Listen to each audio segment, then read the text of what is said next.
on your headphones. So I think it's on. yeah, that's the three. Yeah, it's working. I keep it on even when I speak, huh? Well, you can keep it off when you're speaking. Check it. Hello, hello, hello. If there will be questions, you will hear it. Yeah, yeah. But I'd rather put it in when I'm. Hello, hello, hello. Okay.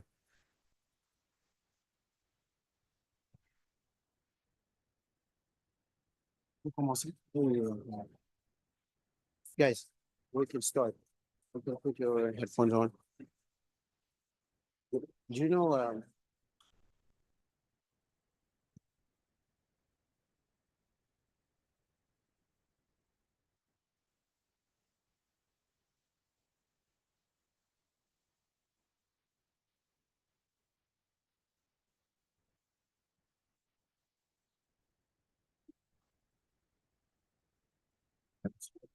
Hello, everyone. Hi, can you hear me properly? Thank you and welcome to this side event. Thank you for coming here today. My name is Mohamed Langston Jain, and I'm a climate change expert with FAO. I'm based in Burundi. So first, I would like to apologize for this little delay in starting. We had some technical problems, but we're going to catch up with the time. And I want to welcome you in this side event to explore areas of collaboration between the implementation of NDCs of Arctic and least developed countries. So once again, thank you for being here. So as we all know, the NDC process started during COP29 in 2015, and countries submitted the revised version after 5 years. As countries are about to produce the NDC3, it is crucial to take into consideration what made the failure and success of the two previous generation and rely on the international cooperation. Hence why we are here today to discuss this very, very important topic. And once again, we thank you for being here. So the objective of this event is primarily to delve into the NDCs with in-depth analysis and explanation on what are the youth sensitive and responsive climate policies, key criteria and principles, and also to provide examples of Arctic countries with youth sensitive NDCs, along with the journeys of children and youth climate advocates involved in NDC process. We will also provide tips, strategies for the Arctic and LDCs cooperation. And we have here, we will have our panel later, very interesting and dedicated youth advocates.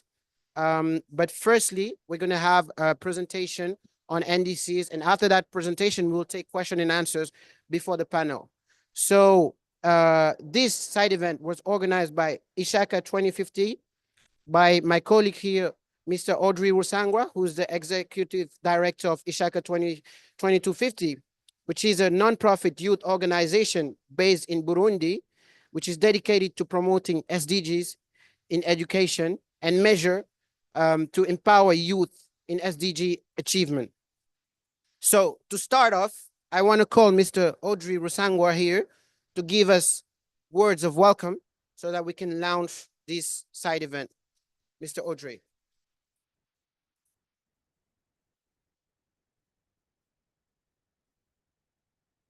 Thank you very much. It's a great honor to be here in front of you all, and it's a fantastic day that we have today, just to explore areas of collaboration. It's kind of identification of areas of collaboration to better implement the NDCs at national levels and at regional levels. It's a kind of concrete examples that are going to help us just to have some tips, recommendations that will help us reach the goals that are planned accordingly to the Paris Agreement. So distinguished delegates, good morning. Today it's an honor to be in front of you and giving these opening remarks of this session. As one of the stakeholders based in least developed countries, for us, it's not a matter of climate action. And for us, it's not a matter of only taking decision, but it's a matter of life. It's a matter of hopes. It's a matter of justice and it's a matter of dignity. So we did recommend decision makers that to remember that behind every decision are real people with hopes, dreams, and basic needs. So the people in need, they really rely on decisions that are being taken here at COP29. So we rely on decision makers to be very, very positive, because the more they delay, so the more people perish. So we recommend them to decide for the future, at least decide for their children and their children. Because for us in least developed countries, we learn now how to be activists. We learn now how to be activists. But the many consequences, the many effects of climate change made us ones. So we dedicated our activism to benefit from some fundamental rights in our society. So we were born activists. In other terms, we were activists by default because of many things that we recognize, many things that we noticed in our community made us being activists. So it's a very great pleasure to be here at this place and provide, recommendation and provide our advocacy at the right place and at the right time. So it's very good honor to be here, and thank you very much for today. Thank you.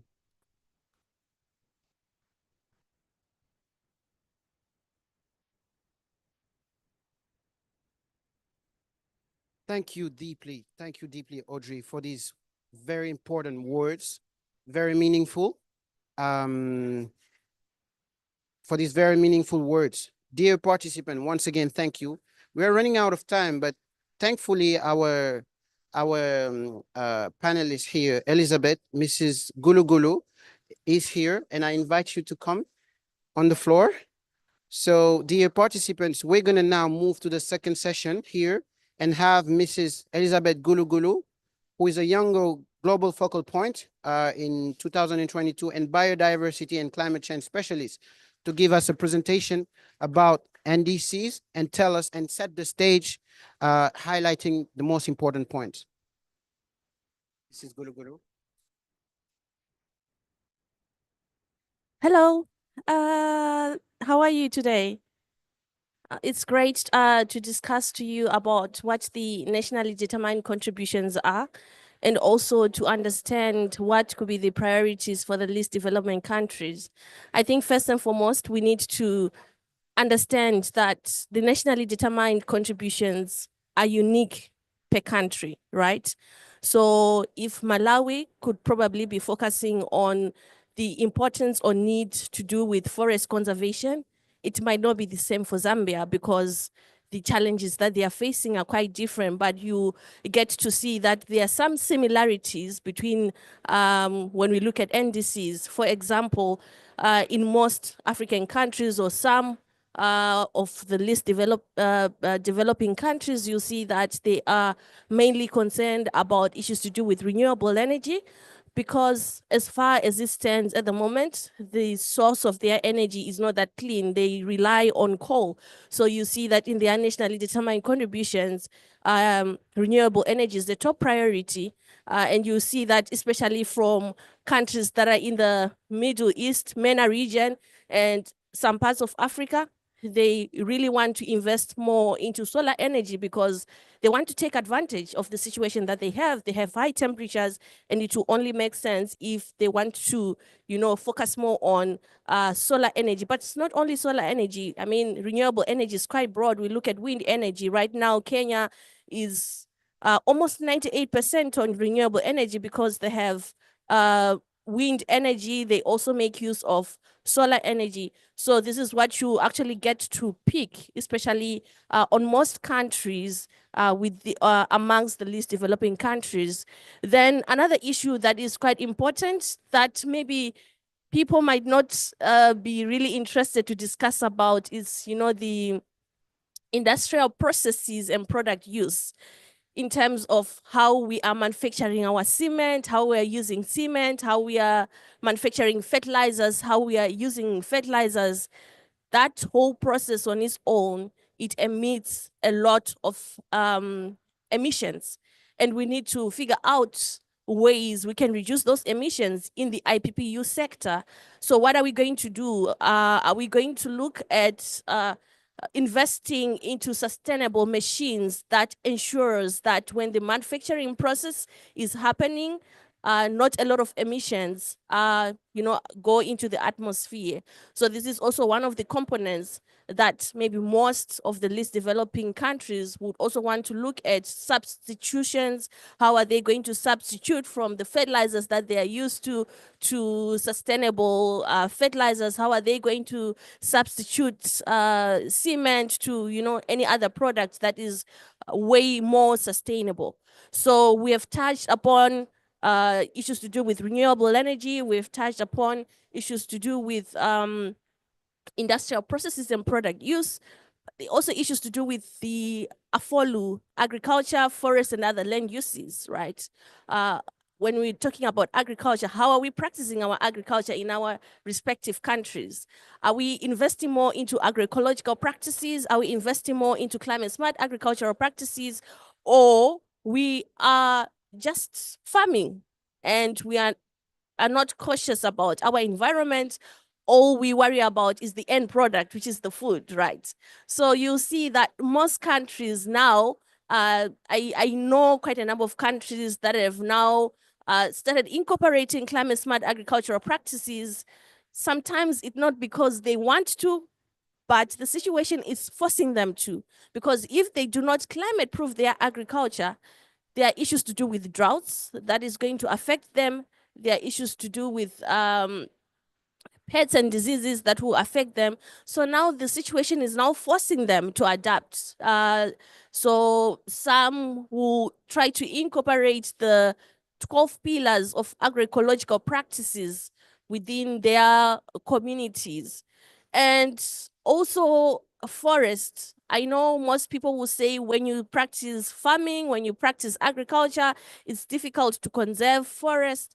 But some, they are practicing agroecological practices whereby they incorporate forest or trees within that particular field. And those trees, they actually add in some sort of nitrogen value to the soils, which will benefit the crops that are in the field. So these are some of the initiatives that different countries are actually, trying to use so that they strike a balance with Mother Nature, in as much as they want the food, but they also want to conserve the environment. They also want to regulate temperatures within the environment. You will figure out that most of them also, they'll actually have to look for bees to be in their, to be within their farms, because bees, they play an ecological role in terms of promoting the increase of production within that particular land.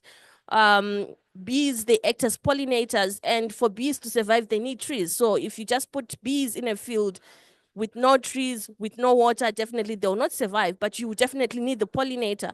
So these are some of the strategies that, different communities, different countries from the least developing countries are actually incorporating so that it makes sense at the end of the day. And they also try to, stay and commit to their communicated targets within the NDCs. As mentioned before, forests, the NDCs are unique. Depending with the challenges that particular country is facing. So we have looked at afolu, agriculture, forest, and other land use. In terms of land uses, we need to understand that land uses, it differs, People have different preferences. Some people might say, oh, we need to develop. And some will say, no, we cannot develop. We think we need to protect this particular land because it's a sensitive area. So it also depends with priorities. And in most cases, countries, they opt for what is going to be profitable at the end of the day. So you'll see that most of the areas or most of the lands, they are quickly degrading because countries, they consider what is going to generate more income at the end of the day. So This is where the challenge could be, but some countries are actually trying to invest more, making sure they protect their wetlands, they protect certain forests, and you know, more carbon sinks means we are regulating our temperatures, we are absorbing carbon, and now with issues to do with carbon trading, carbon credits, most countries are taking advantage of that situation. I think last but not least, there are cross-cutting issues to do with how women, how young people participate, how they are being mainstreamed within the NDC's agenda. And you see most NDCs, they'll look at the participation of women, how are women being incorporated? We have organizations like UNFPA who have been championing for the participation and role of women within the NDCs. And to them, they say that women are actually affected by the effects of climate change. And it is important that they are part of the conversation. You see other organizations, you look at UNDP, they are championing the participation of young people within their NDCs through an initiative called the Climate Promise, whereby they think that young people are custodians of the environment and they need to be part of the conversation, not only being part of the conversation, but also be an implementing partner when we are talking about NDCs. Last but not least, I want to talk about waste. What is the role of waste, right? Waste also emits its fair share to the atmosphere if it is not managed well. So if waste is burnt, it also contributes, to greenhouse gas emissions, and most countries are also looking at how best can they manage waste, how best can they improve or invest more into recycling, reuse, how best can they, use the theme catch them young, so that young people at the end of the day, they understand the importance of waste management. So waste is something that is important. Waste can be generated from the industries. I talked about the industrial processes and product use. Waste can be generated from farms. So the farmers, they need to know how they can manage their waste. Waste can be generated from hospital. How are hospital or medical institutions managing their waste? Are they burning? What is the height of their chimneys, right? If they are burning, what kind of stuff are they burning? How is it contributing to GHG emissions, and how are certain countries committed to reduce those emissions? Waste can be generated even at big conferences like this. We are generating so much waste. Is this waste going to be recycled? How are we going to reduce the emissions? How are we going to reduce burning of waste? Waste can be generated at schools, any public places that you can think of. Waste is generated. But the most important question to ask is, at the end of the day, when this waste is generated, how is it going to be managed? So I will just highlight these four, because priorities, as I mentioned, they're quite different, but I had to pick similarities amongst LDC countries, which is the IPPU, the Afolu sector, the waste sector, and renewable energy sector, which could be similar amongst countries, the least developing countries. So thank you so much for the platform. Dear Elizabeth, thank you so much for this amazing presentation, for setting the stage and showcasing the synergies between the Arctic and LDCs. Because we're running out of time, we're going to now swiftly move to the next session, where we're going to have our panelists. If you could please approach the stage. Thanks again, Elizabeth. Thank you. So first, we're going to hand the mic to Mr. Senrit Panda, and I will ask you a question. Could you please introduce yourself, telling us a little bit about your patient and how it relates to our topic of today? Of course. Thank you so much for helping us host this panel. Thank you so much, Elizabeth, for your wonderful remarks. My name is Sunrit Panda. I'm the co-founder of Nirvana Carbon Solutions. We're a social enterprise operating currently in India with plans to expand to Panama. We do carbon credit projects specifically working with smallholder farmers in rural West Bengal, helping them eliminate crop stubble burning, as well as empowering their livelihoods along the process. We're also doing reforestation work in the Sundarbans, which is the largest mangrove forest in the world. which extends between India and Bangladesh, which is an LDC country. And finally, I am a student at Princeton University in the United States, which, as you all know, sits on the Arctic Council and is an Arctic country. And Emma, who will speak after me, is my co-founder on these initiatives. Thank you so much, Sanrit, for this presentation. I'm going to ask you a follow-up question in regards to what you were saying. So what role can these regions play in ensuring that the voice of the most vulnerable from our regions, the Arctic regions and LDCs, are heard in international climate negotiation and decision? Absolutely. Happy to answer that question. This is particularly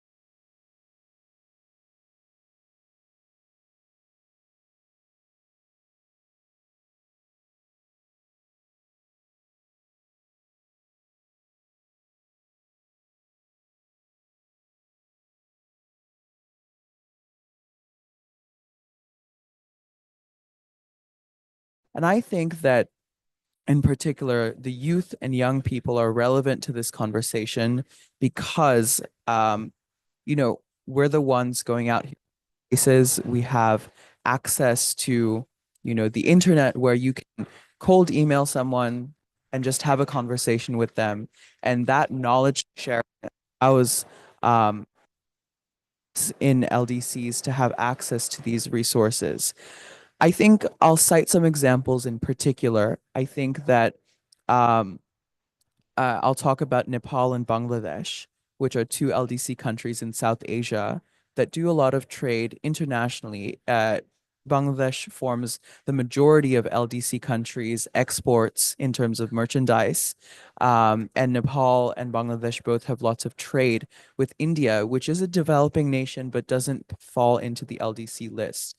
There's a paradigm where Arctic countries' development funds have investments in countries like Nepal, where countries like Nepal and Bangladesh can be a model for investment for other countries in Africa, in Southeast Asia that also fall into the LDC list. And I think that ultimately these types of events where local communities can get in touch with the investors in the Arctic countries like the US, this is the most effective way to stimulate that, because once you get that trust between an investor and a project, that's when ideas and capital can flow. Thank you so much. Thank you so much for this clarification, for your intervention. And I just want to put the focus on local communities. Like you say, it's very, very important. So making the link and moving to our second panelist, Mrs. Emily Moore, I want to ask you as well to introduce yourself, tell us about your patient, and already ask you the follow-up question, which is what are main sectors you think should lead collaboration between northern countries and the global south, building on what Senrit just said. Thank you. Hi, my name is Emma Lamore, and I have a similar background to Senator, as we are both co-founders of Nirvana Carbon Solutions and both undergraduate students currently. And so I think I'll spare us all the details about what he already said, but I just want to mention that I guess the motivation for our work in West Bengal is primarily to solve the crop stubble burning issue. And in the climate solutions, we have the opportunity to not only mitigate emissions, but also support local livelihoods. And what we're doing in West Bengal is trying to eliminate air pollution and save lives that are lost to air pollution, especially lives of women and children who are disproportionately affected by that issue. So I wanted to raise attention to that before answering the question. And so now I'm going to just go into the question and kind of use our background as an explanation. I think the most important sectors that we can address are agriculture and like reforestation or nature-based solutions. And agriculture is incredibly important and it's extremely underfunded as a climate solution. I mean, it's where we get our livelihoods anyway. We know we're going to continue to do it. And a lot of the LTC countries rely on agriculture and need to continue to increase their agricultural production to meet increasing food demands in their countries. And we see this in our work in West Bengal, where our solution, biochar, also acts as a natural fertilizer that improves soil quality as well.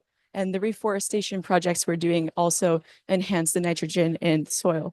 So I think an important piece of information that we wanted to address is that LDCs hold vast land-based mitigation potentials, estimated to match 70% of global aviation's 2019 CO2 emissions. When we put that into perspective, we know that the opportunity is immense.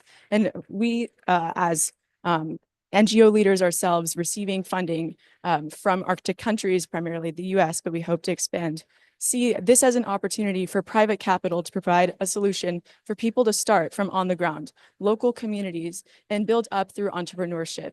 And by starting with entrepreneurship and not having to go through the top of governments in LDC countries, where that can be a tricky challenge to navigate, we're able to empower people at a very local scale. We're talking about the farm that they live on and work on every day. We're able to empower them to turn that into a diversified source of income and also a way to mitigate climate change. And so ultimately, we think that agriculture has to be the primary discussion when it comes to how Arctic countries can support LDCs. They should support them fiscally and allow people at the grassroots level to do what they do best and continue to do agriculture, but also find another stream of income through climate solutions. And I'll hand the mic back to you. Thank you so much, Emma, for this amazing intervention. And I cannot agree more with you. Agriculture is very, very important when we think about this topic. Now, we're going to move to our third panelist, Lisiana. So I want to ask you the same question. First, Lisiana, if you could please introduce yourself and tell us your patient and how it relates to our topic of today. Yeah, thank you so much. First of all, I'd like to say thank you to the organizers for the invitation. My name is Lisiana Emakoa. I'm the founder of the Center for Community Impact and Sustainability in Sierra Leone. And I'm also a delegate here at COP29 representing the Youth for Opportunity Partnership in Africa. So, and then I would say through CCIS, the Center for Community Impact and Sustainability, we're currently, holding a lot of capacity building initiatives, particularly to build climate resilience amongst young people and as well as girls. And recently, we just organized last month the local conference of youth in Sierra Leone, the very first of its kind in Sierra Leone, and that was a platform to engage young people in climate processes, educate them on climate policies, the NDCs, the National Adaptation Plan for the country, and even in one of in section 3.7 of our NDCs in Sierra Leone, it actually promotes an engagement of young people and being able to get them involved in sorts of processes. I also work as a monitoring and evaluation analyst in Washington, D.C. And I would like to say that as a M&E analyst, it's so important, to even just to be able to track, the progress of our NDCs. The third review, it's coming up, and it's so important, just to be able to see how far we've gone and how do we hold our member states, our government officials accountable. And just to like what are the KPIs and how we're able to ensure that we're achieving our targets for the global stock take. So now to answer your question on successful partnerships between on the benefits of forming partnerships between the Arctic and the global South, the LTCs. First, I would like to say that from a regional context, the African continent has needs about $2.8 trillion, to be able to achieve its NDCs by 2030. And developing nations and multilateral financial entities, need to invest in capacity building, and from stemming from technical expertise to a technological transfer to investing in research and knowledge sharing, in the global south to be able and I mean sorry and just to be able to provide those capacities for global south countries, right, to be able to build the resilience and enable them to effectively strengthen their local capacities. And I would like to say that but one of the challenges that we've been facing, and like Elizabeth mentioned during her remarks, is that the global north has been proposing solutions that are not so tailored to the local needs of the global south. And I think it's time to start identifying, what applies to the global south. For example, I had the opportunity I had a meeting with one of the Minister of Environment for Costa Rica yesterday. And Sierra Leone, we're struggling with deforestation, land degradation, biodiversity laws. And then from that conversation, Costa Rica just 3 years ago just tackled biodiversity laws. So that's not an issue anymore. Whatsoever the Horn of Africa is dealing with, West Africa is not dealing with that as well. Not any, it's done dealing with that. We also have the issue of ensuring that and from what the global south can provide to the global north, it's we're in a position to provide valuable insights on adaptive best practices, adaptive measures to the global north, especially to be able to also solve these solutions from adaptation standpoint, and also to understand like the global north, they're also facing challenges, adverse effects of climate change.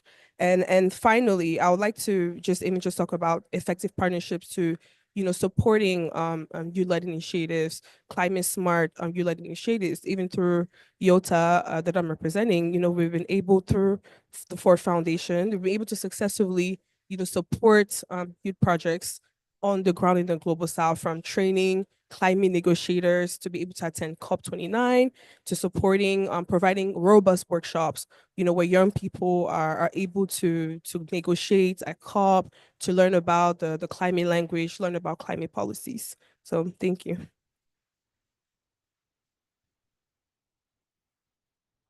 Thank you so much, dear Lisiana. And just to set the context, she was answering to the question on the potential benefits of forming a partnership between Arctic Nation and LDCs, which she answered amazingly, pointing out, I think, a few points that were mentioned before: the need to localize the response. It's not one size fits all, but the response needs to be localized and take into consideration the contextual reality. So now, last but not least, I want to move to Mrs. Elizabeth Gulugulu, give you the floor, and first ask you, thank you for your presentation, but to introduce yourself in your own words and tell us how what you do relate to our topic of today. Thank you so much. And I just want to say congratulations on your first local conference of youth, and amazing job that you're doing. And what an amazing job that you're doing as well. This is quite a diverse panel. I've been really inspired hearing all the initiatives that you're doing in your respective country. And thank you so much for inviting me. I didn't probably introduce myself because I was running late, but my name is Elizabeth Gulugulu Machache. You can call me Liz. Actually, it's easier for everyone. No need to say all those names. And I'm a I cannot call myself a young person. Yes, I'm still the age of 35 years, but I think I'm slowly evolving, right?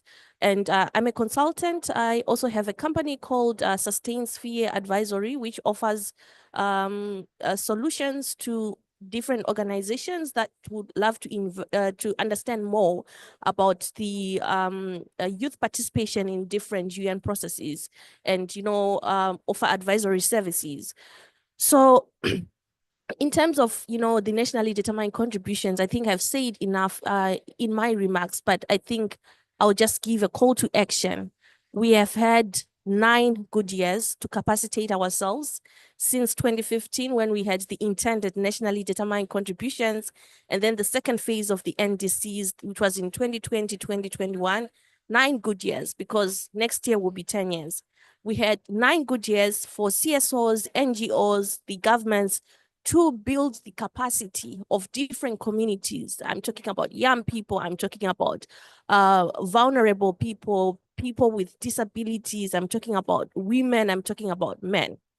9 good years. So it's not a blame game to say the government has not done this for us, because as an individual, you also have a responsibility to play. Now we have so many free online courses where you can just go online, you type NDCs, what are NDCs? You'll see that information free.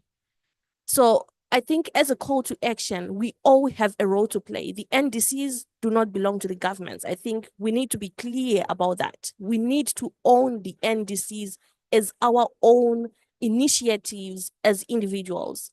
I have a role to play when it comes to reducing waste. I have a role to play when it comes to reducing emissions. And institutions have a role to play to ensure that information is disseminated.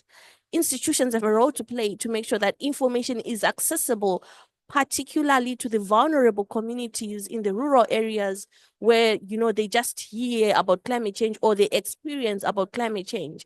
But young kids do not have the luxury to read what climate change is. It's something that they experience, but they cannot connect with the global world, you know. So we all have a role to play.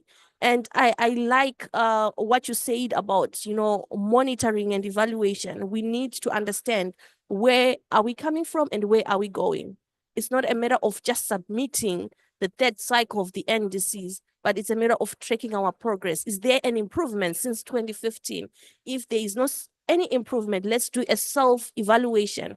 How can I, as an individual, be better? How can I contribute better?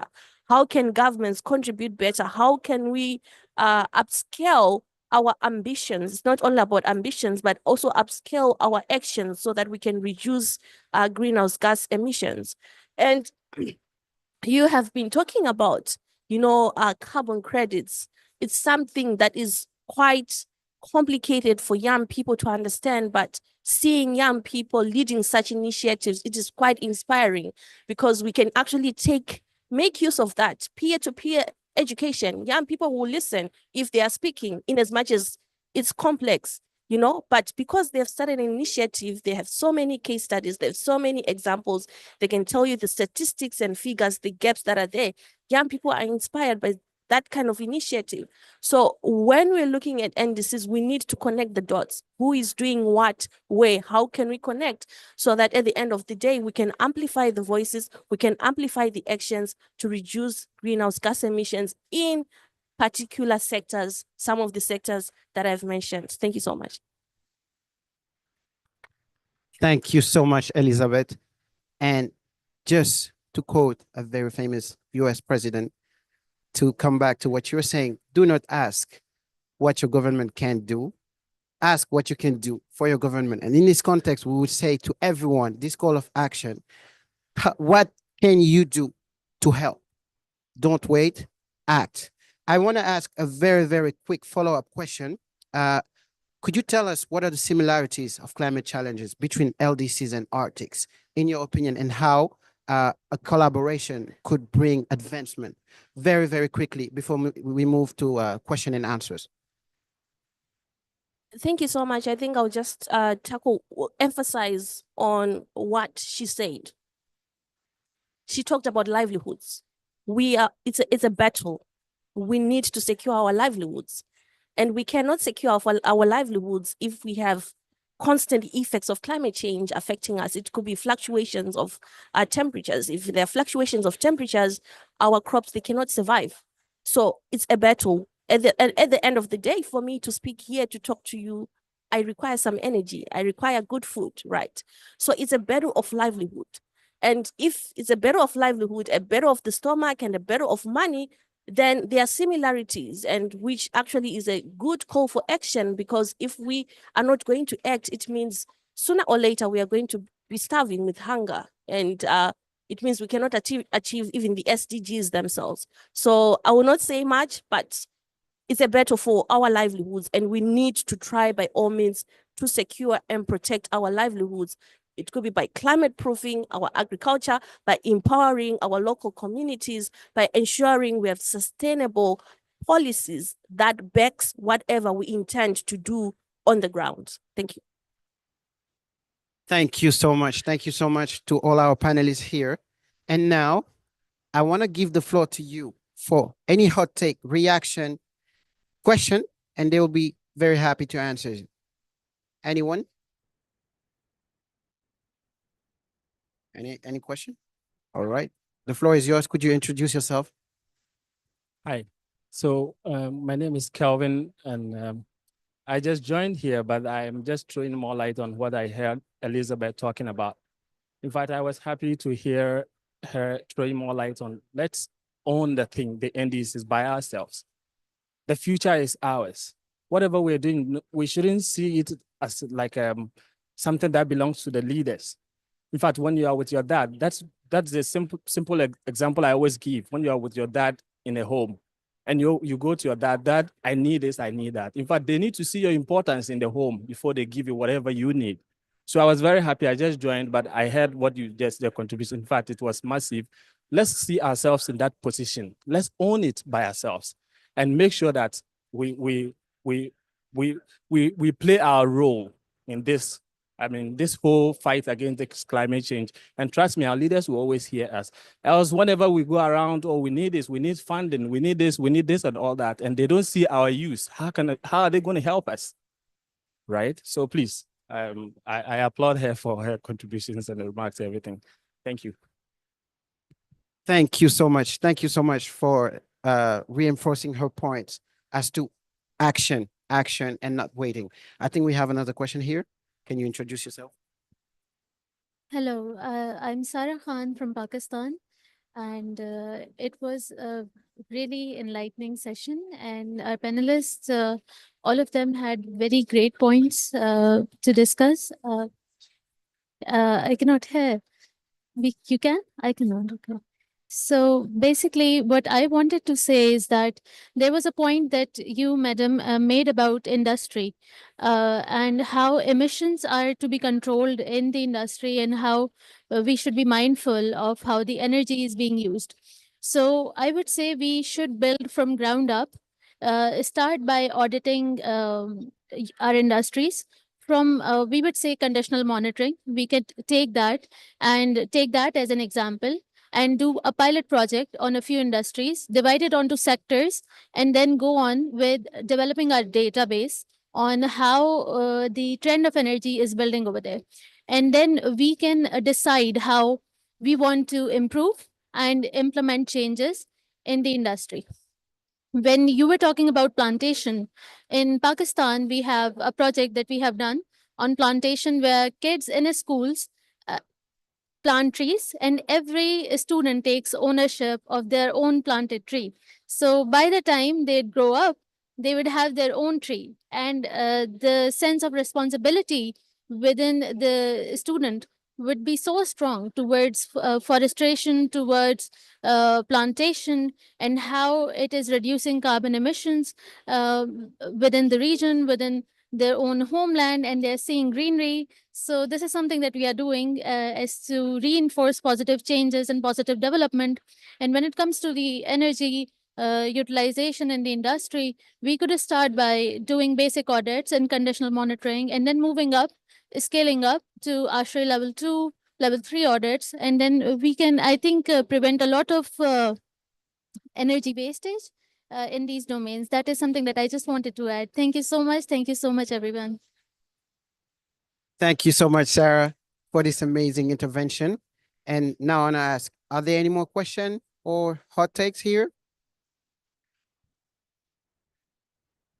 Thank you so much for the panelists, your points you've made, really strong points. And I'm really grateful for some of the experiences you've shared. My name is Nathan. I work for an organization in Ghana called Youth Opportunity and Transformation in Africa. So for us, we're big on youth issues. And this is really interesting because when we talk about NDCs, even those of us who like to think we're a bit privileged to attend conferences of this nature and engagements of this nature, sometimes there's a bit of confusion as to what that really means. How do we quantify it? How do we even determine it? So I'm just thinking from a point of inclusion, in your experiences, how are you able to make sure that this type of technicalities trickle down to the grassroots and even involve young people who are supposed to be taking their future now, right? We're young people here, and even a lot of us are struggling to really understand, except for those of you who are really neck deep in the whole NDC conversation. But a lot of us here may not really understand what goes into it. So when we're talking about inclusion, what are some of the things that you've done in the work, that's fantastic work that you've already all showcased, how that gets to the grassroots, that young people in the hinterlands, in the deep communities are able to understand what this means and what role they can play in that process of really contributing to these conversations. Yeah. Is that a general question? I can definitely give my perspective on this, especially because I this past summer conducted a educational project in rural West Bengal, India, where I was able to see, the whole spectrum of youth interest in technology. This was the educational project. While it wasn't directly related to climate change, what I saw was, I think education is the main driver of this involvement of youth in the issues that our societies face. I'll give one example. I spoke at a very rural college where almost 80 to 85% of the students are first generation college students. They come from families where, this might be their only chance of getting out of their village, or rather, getting a formalized education after class 10. And what I saw was, a lot of the basic knowledge that we take for granted was lacking, but there was this passion to learn more. And there was this passion to engage in issues at such a deep level, despite them not having had a basic level of education. And I think that by giving access to the most passionate students, because we cannot help everyone. Not everyone can be part of, I mean, we want that, but there's a lack of resources, tragedy of the commons. By recognizing the most passionate, the people who are not necessarily the smartest, but the people who are willing to work the hardest, the willing to go to the seminars, go to the workshops, travel on the bus for 2 hours to go to a speaker event where they might be able to get some knowledge. We should give these students the opportunities to engage at the level of a conference like this, where you see students like that who are representing their communities. And I think ultimately by focusing on education, or integrating education into larger climate, industrial, agricultural initiatives, you can get the youth invested.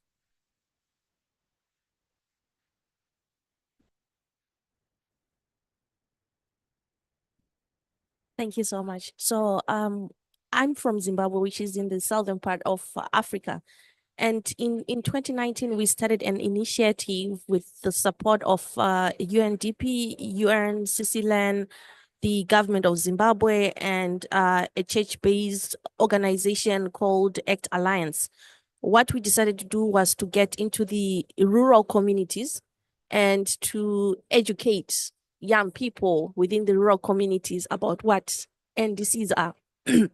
So we have 10 provinces in Zimbabwe. So so far we have visited 36 districts in all these 10 provinces, educating young people what NDCs are and how they can contribute better in the national policies, and so that they have a better understanding and appreciate what NDCs are.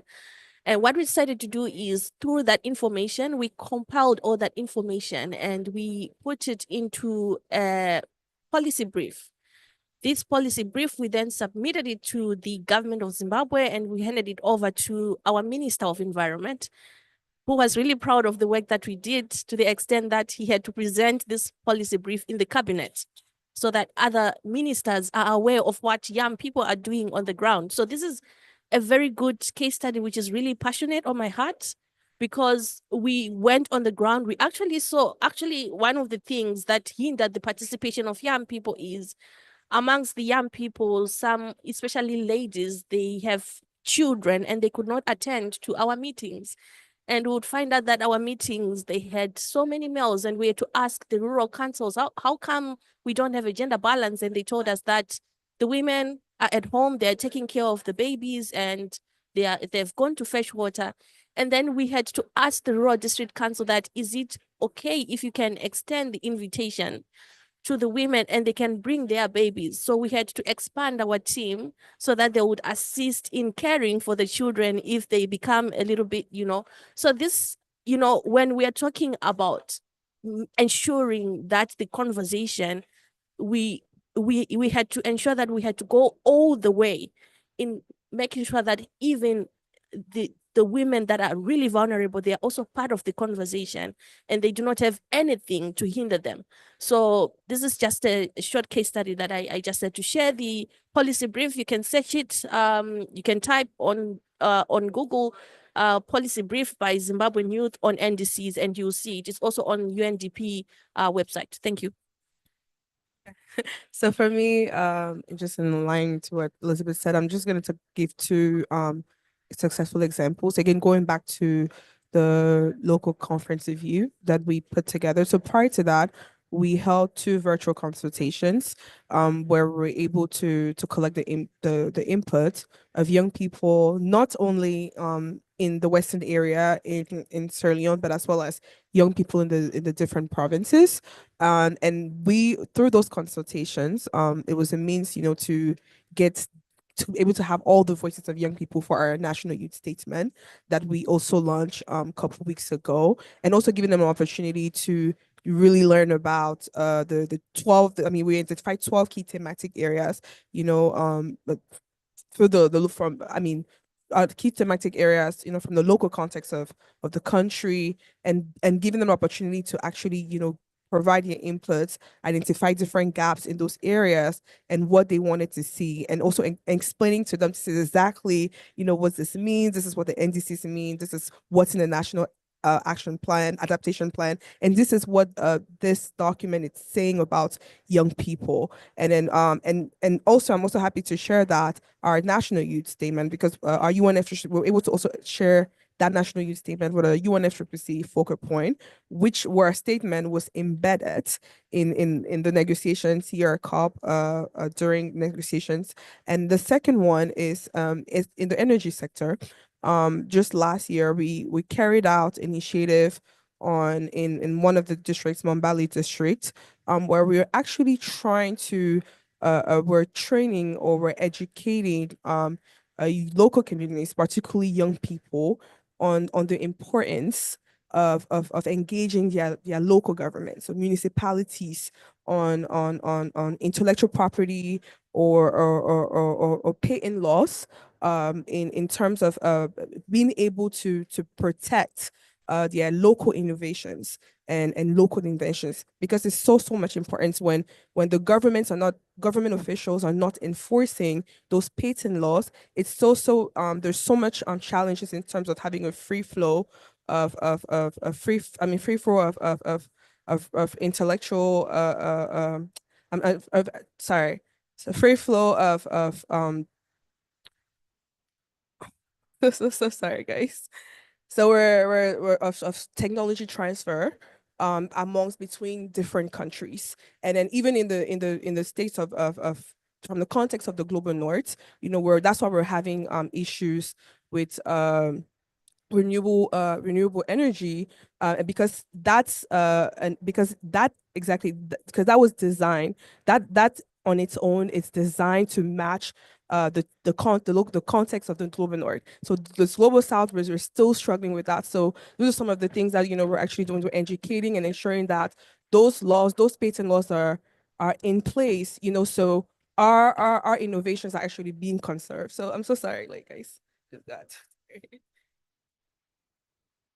I just wanted to add one brief point, which is if we can give the youth the option so that they don't have to choose working over education, that choice is one that most people will make. They'll choose work. If we can give education through work, then we can provide, an efficient alternative to teaching people the ways that they can change their livelihoods and outcomes. And I'll end there. I wanted to just briefly mention that. Thank you so much to all of you. Thank you, thank you, thank you. We're nearing the end of our event here, but I want to call on Audrey to come and give us closing words before we go on to the group photo. Thank you very much. Thank you for the panelists for the powerful words. It's really it can help us just implement, keep the promises as we heard from different panelists. It's time to act. It's time not to wait for a hero to save us, but just stand up and take your responsibility, not just pointing others. Implement is your responsibility. Just do your responsibility. And we are in the same boat, so we are in this together, so we need to succeed together. We have two options. The first option is to succeed. The second option is to succeed. So thank you very much. Thank you for your support. And remember, community engagement is something very powerful, because it's only community engagement that can lead to the sustainability of our action. Because we'll not wake up tomorrow morning and figure out that all the effect of climate change disappeared, but only our collective action will decide what the future looks like. Thank you very much. And now is the end of the session. We can take a group photo to end up with the session. Thank you very much.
speaking and English speaking experts.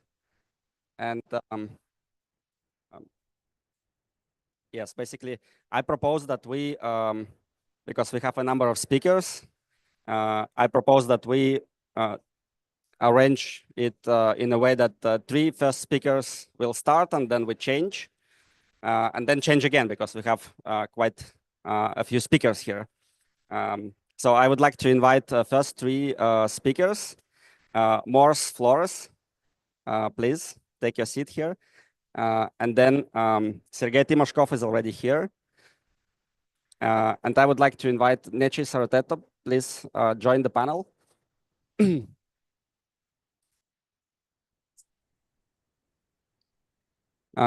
Okay, dear friends, once again, good afternoon. I'm very happy that you made it here and to discuss with us capacity building and educational projects for indigenous peoples in the context of climate change. I think we can agree that the most usual places for indigenous peoples engagement have been for a long time United Nations Permanent Forum on Indigenous Issues and the Expert Mechanism on the Rights of Indigenous Peoples. But currently, we also have a growing number of indigenous people participating in engagements related to environmental issues, environmental protection, biodiversity, conservation, and also climate change. And this are very different and very technical expertise requiring discussions, deliberations that need a different capacity building activity. So today we will try to discuss with our experts who represent indigenous communities, international organizations, governmental agencies. We have indigenous leaders here. We will discuss from different angles, and this composition of the first panel is very diverse and and represent different levels. So Morse Flores from OICHR, Office of the High Commissioner for Human Rights, and Morse coordinates, including in his portfolio,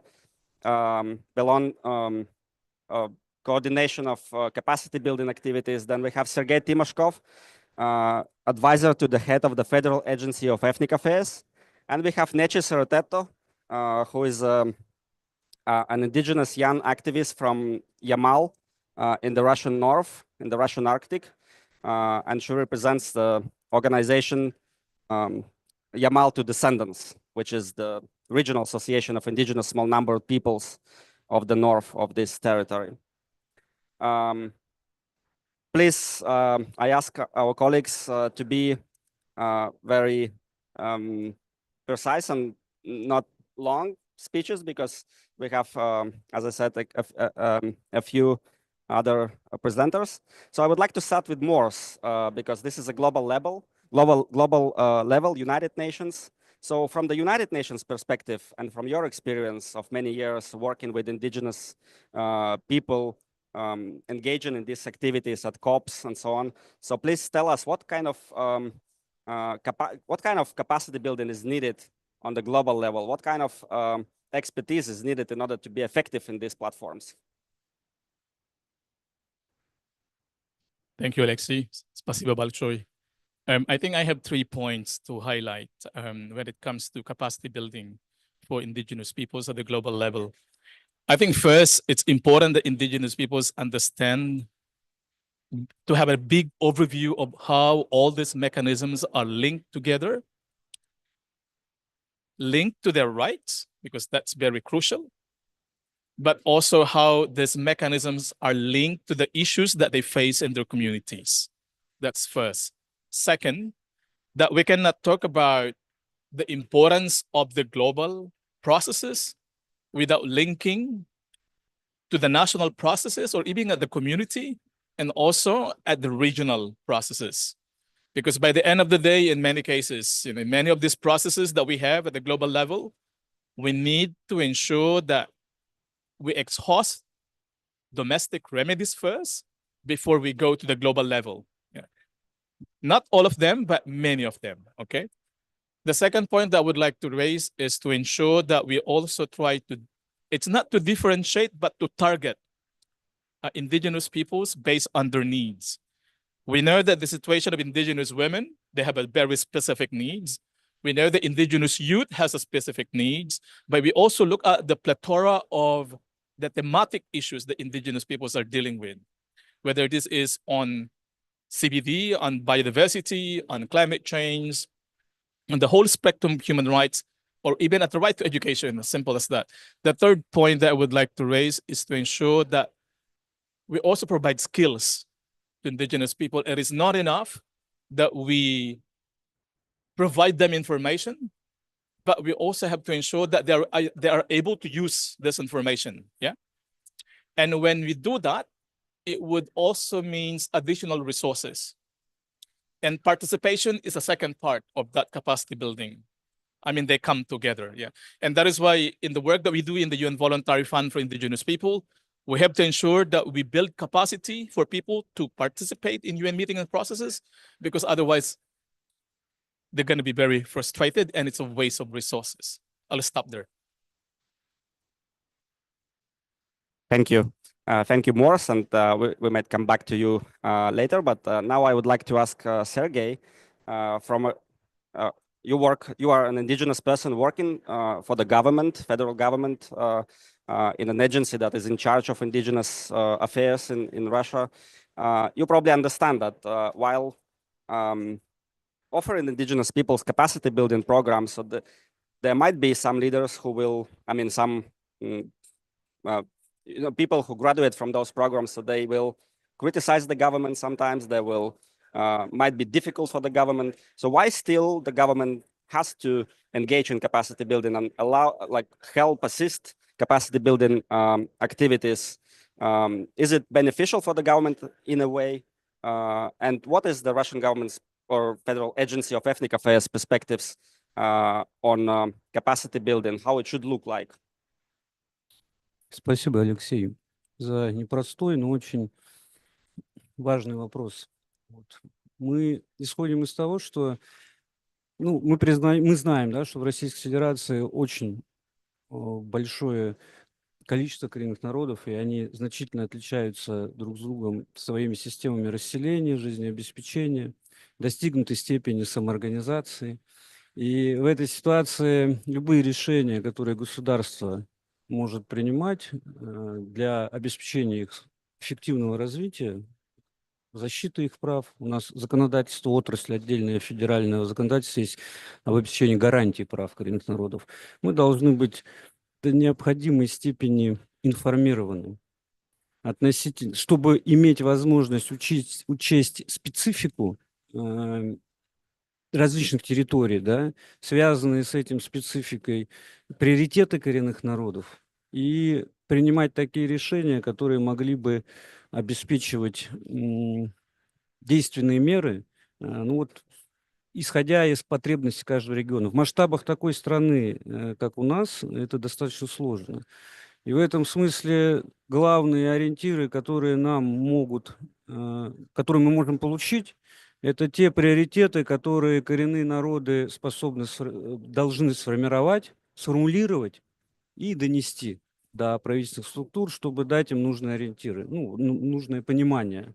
Вот. И в этом смысле для того, чтобы это для того, чтобы была такая возможность, необходимо повышать, конечно же, компетенции коренным народам, собственные, да, экспертизу, как это мы сегодня называем. И в этом случае выигрывают все стороны. Вот. И я не думаю, что вопрос ставится так, будут ли какие-то издержки для правительственных структур, потому что на самом деле высокий уровень компетенции, да, наличие коллективной позиции, обоснованной, четко, аргументированной, она как раз-таки должна обеспечить конструктивное взаимодействие, да, и, наоборот, исключить конфликты.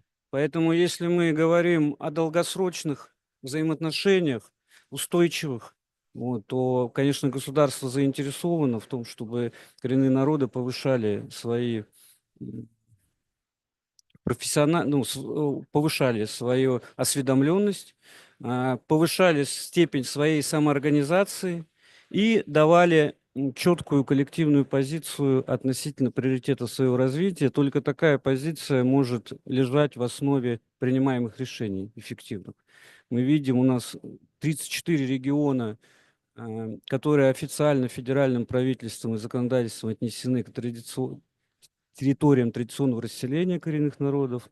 9 миллионов квадратных километров – это федеральным правительством признанные земли традиционные, ну, как мы их называем, у нас другая национальная терминология, но это территории, где особые правовые режимы различные направлены на обеспечение прав в интересах коренных народов. И вот в масштабах такой территории принятие эффективных решений, ну, это вопрос эффективности государственной национальной политики в целом.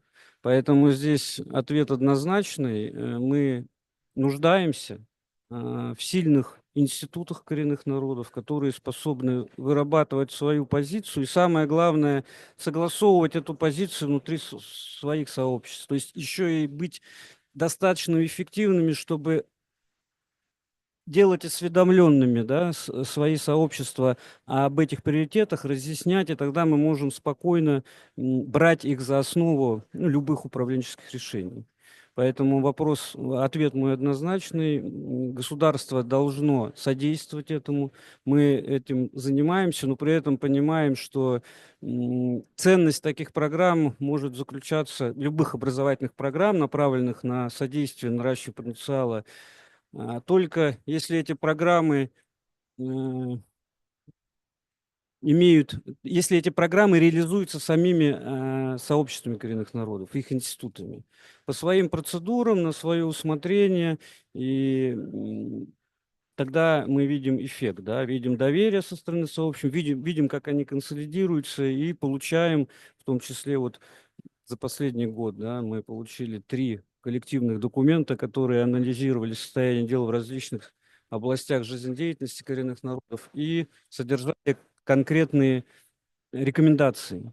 И сейчас мы разрабатываем по поручению президента Российской Федерации, наше агентство, новую федеральную концепцию устойчивого развития коренных малочисленных народов на следующий период, на следующие годы. И вы знаете, да, что она сейчас проходит согласование, но там уже нашли отражение те проблемы и задачи, которые коренные народы в рамках своих вот этих коллективных исследований, докладов обозначили, да. Вот. И это в том числе расширяет для нас возможности проведения консультаций, которые мы должны делать, готовя такие документы. Вот. Поэтому мы рассчитываем, что дальше вот это направление будет развиваться, и исходим из того, что чем больше таких программ, тем лучше. Вот, поэтому здесь не должно быть еще и каких-то противопоставлений, да, то есть если эти программы делаются по линии в регионах или с помощью экспертных независимых структур или самими коренными народами, мне кажется, они в совокупности дадут больший эффект. Вот, ну а коренные народы, они все равно участвуют в тех программах, которые они считают для себя наиболее эффективными. Как правило, это действительно те программы, которые они сами инициируют и которыми они могут управлять. Thank you very much for this analysis. You mentioned the indigenous-led programs and and programs that are introduced by indigenous people. So one of them in Russia is School of Civil Diplomacy for Indigenous Peoples, and Nece Sarateta here is one of the winners of this program because it's a competitive program. So not only students get the knowledge and experience, but also they compete with each other and the best ones, so they get the opportunities to engage in global arenas and also to continue education in universities across the country. So Nece, this is second time you are at COP. So you participated last year, you are here now. So what, from your perspective, is the, what are the basically what are the qualities and capabilities that indigenous that you, for example, need in order to be effective at COP, and what, from your perspective, what is the perfect picture of a capacity building program? Здравствуйте, Андорова, Мансавани. Благодарю организаторов дискуссии за возможность участвовать в таком мероприятии. Меня радует, что сегодня уделяется внимание.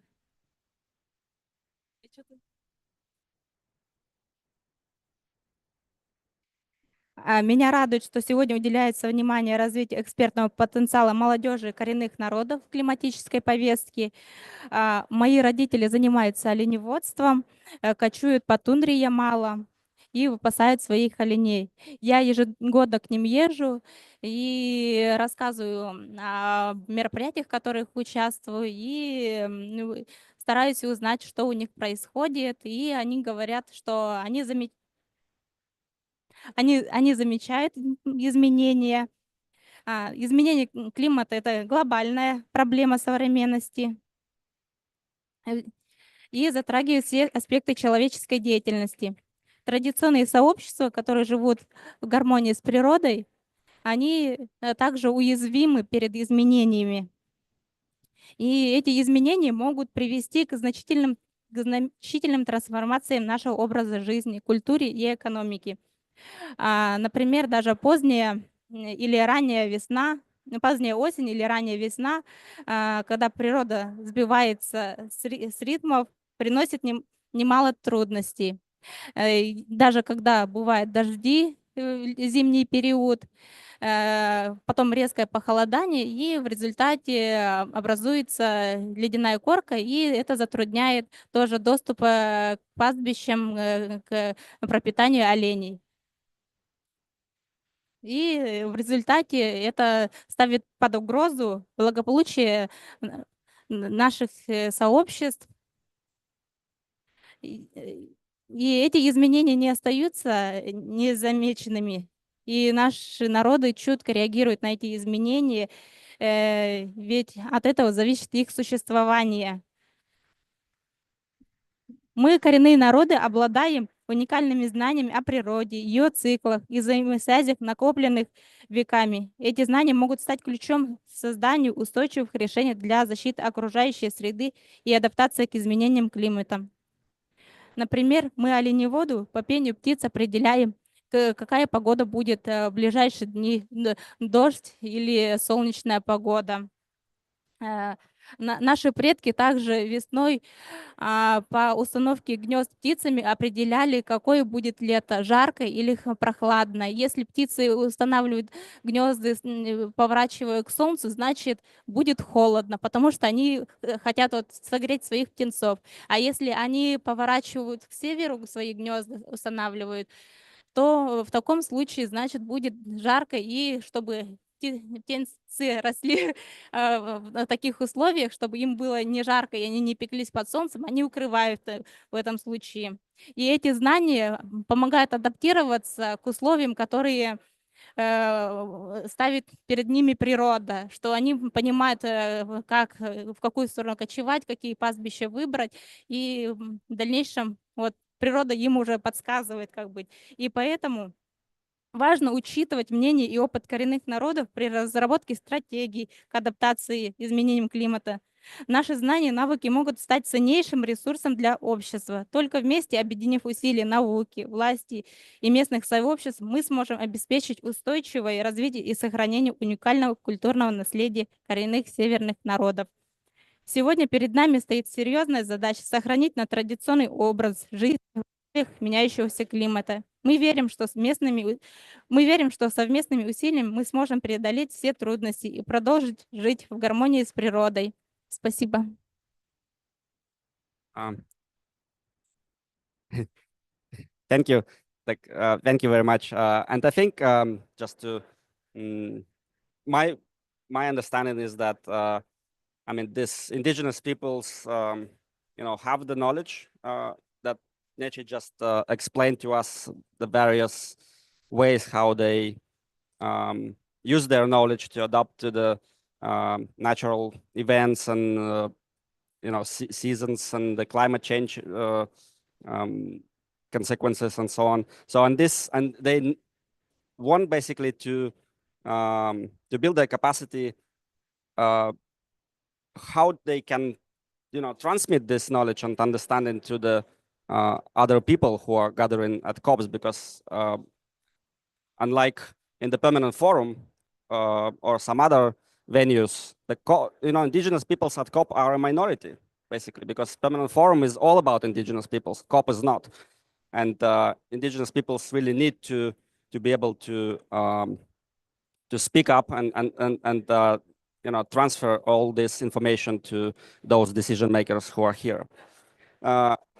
Before I ask for a change in the panel, so I would like to ask one more question from Morse and Sergey. So Morse, what is the, because I mean, you run the OSCHR programs, like a voluntary fund that is basically raises the capacity of financial capacity of indigenous peoples to attend these venues, but also the OSCHR fellowship program. So do you think, I mean, these programs are also changing in order to adapt to the new challenges and new,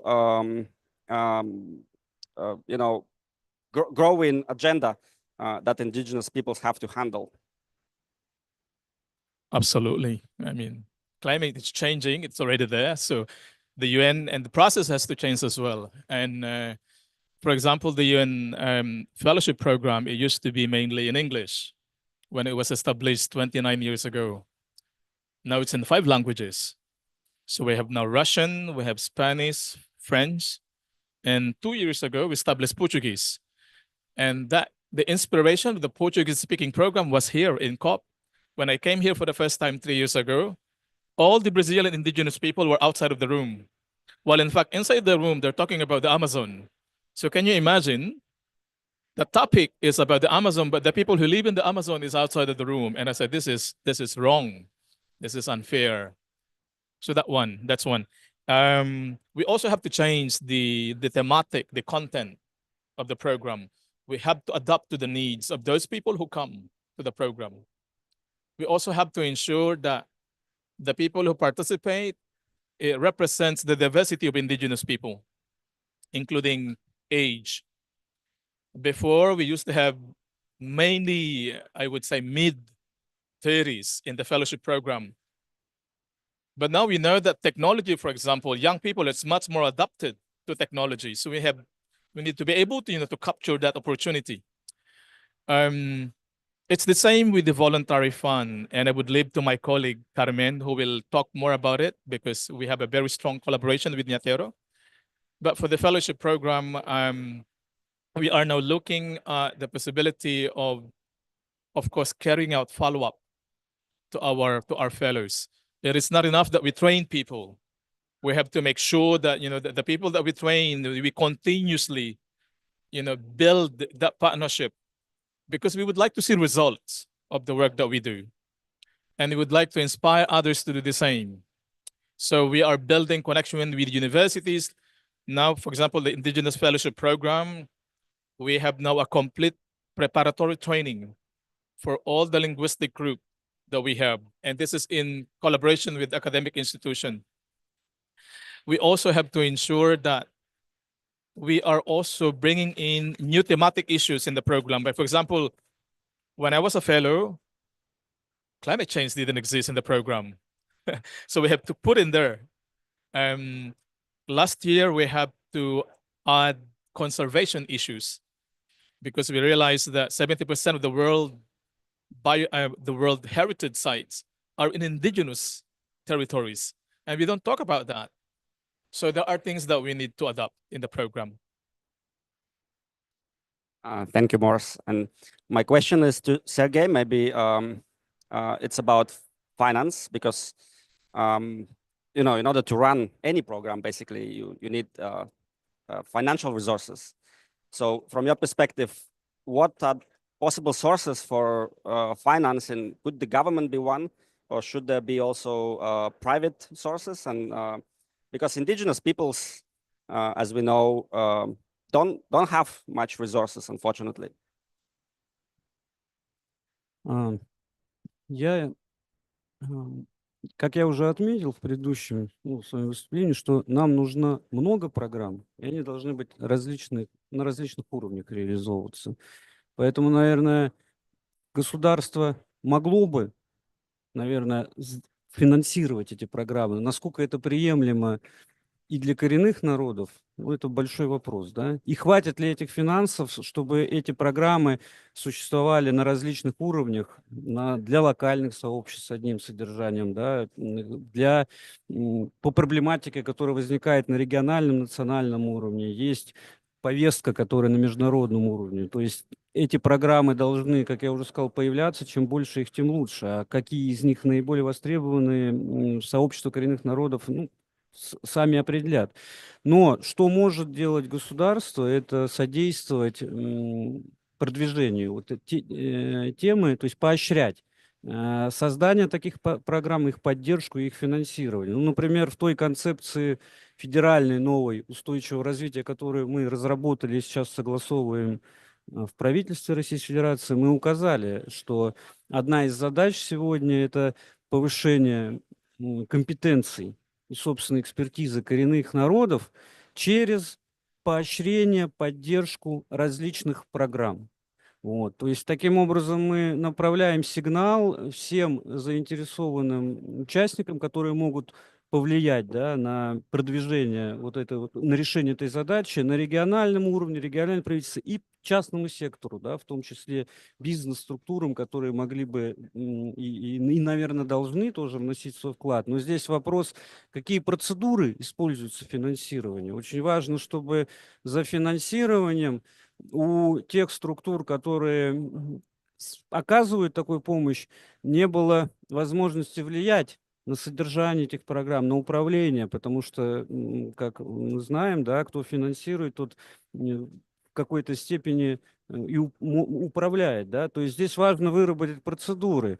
Но вот те практики, которые сегодня есть, например, когда средства могут передаваться благотворительным структурам, и которые в соответствии с законодательством являются независимыми, и они самостоятельно потом управляют этими средствами, то есть нету возможности у источников финансирования, да, каким-то образом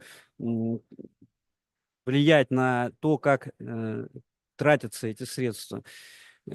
И особенно большое значение еще может иметь, чтобы эти благотворительные структуры принадлежали самим коренным народам, чтобы они там были учредителями.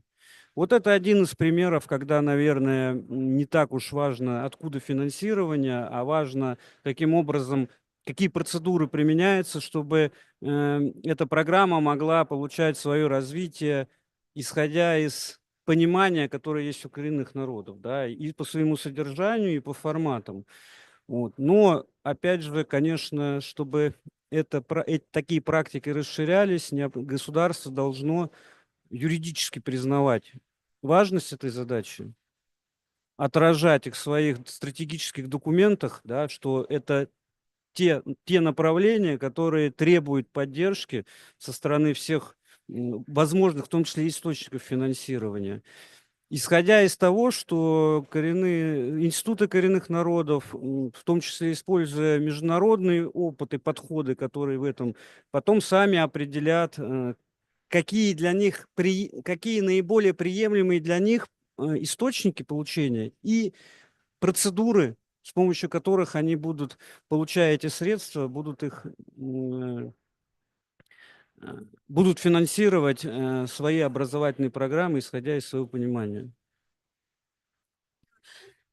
Мы вчера с Меланией сидели, когда думали, что мы можем сказать и какие же образовательные программы есть для коренной молодежи. И мы пришли к итогу, что хорошо было бы, например, нам даже вот после приезда домой поделиться опытом, который мы видим, какой есть международный опыт, что уделяется на международном уровне, что поднимается вопрос по повестке изменения климата.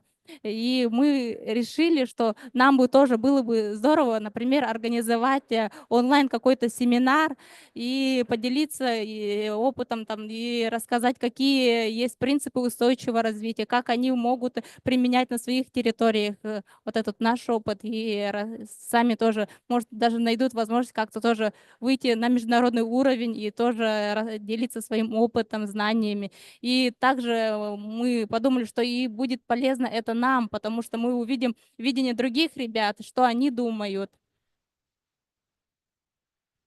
Thank you very much, and thank you to all our panelists of our first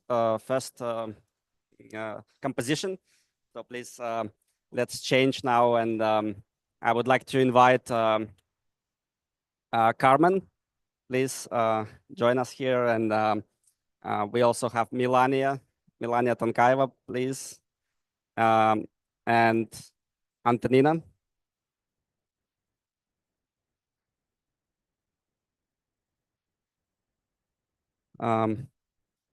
Yes, so Morris already said that about the collaboration between OECHR and NIATERO. So NIATERO, and correct me if I'm wrong, NIATERO is an international organization based in Seattle, United States, working mostly on conservation issues, biodiversity, climate change, and in general, indigenous people's rights protection. And Carmen is a policy manager in NIATERO from Colombia. So I know that NIATERO is trying and already having capacity building trainings for indigenous peoples, but also trying to do more in terms of global capacity building. And we also we had a side event at the Permanent Forum last session together with NIATERO and University of Colorado in order to discuss indigenous policy, indigenous diplomacy, isn't it? So what are your plans, and how can you what do you think, how to craft a global initiative or a program, capacity building program? Thank you very much, and thank you for inviting me to speak. This is really important. Excuse me. I hear my. This is really important because when you are talking about indigenous peoples, the first things that you need to acknowledge is that you don't need to discover the boiled water every single day.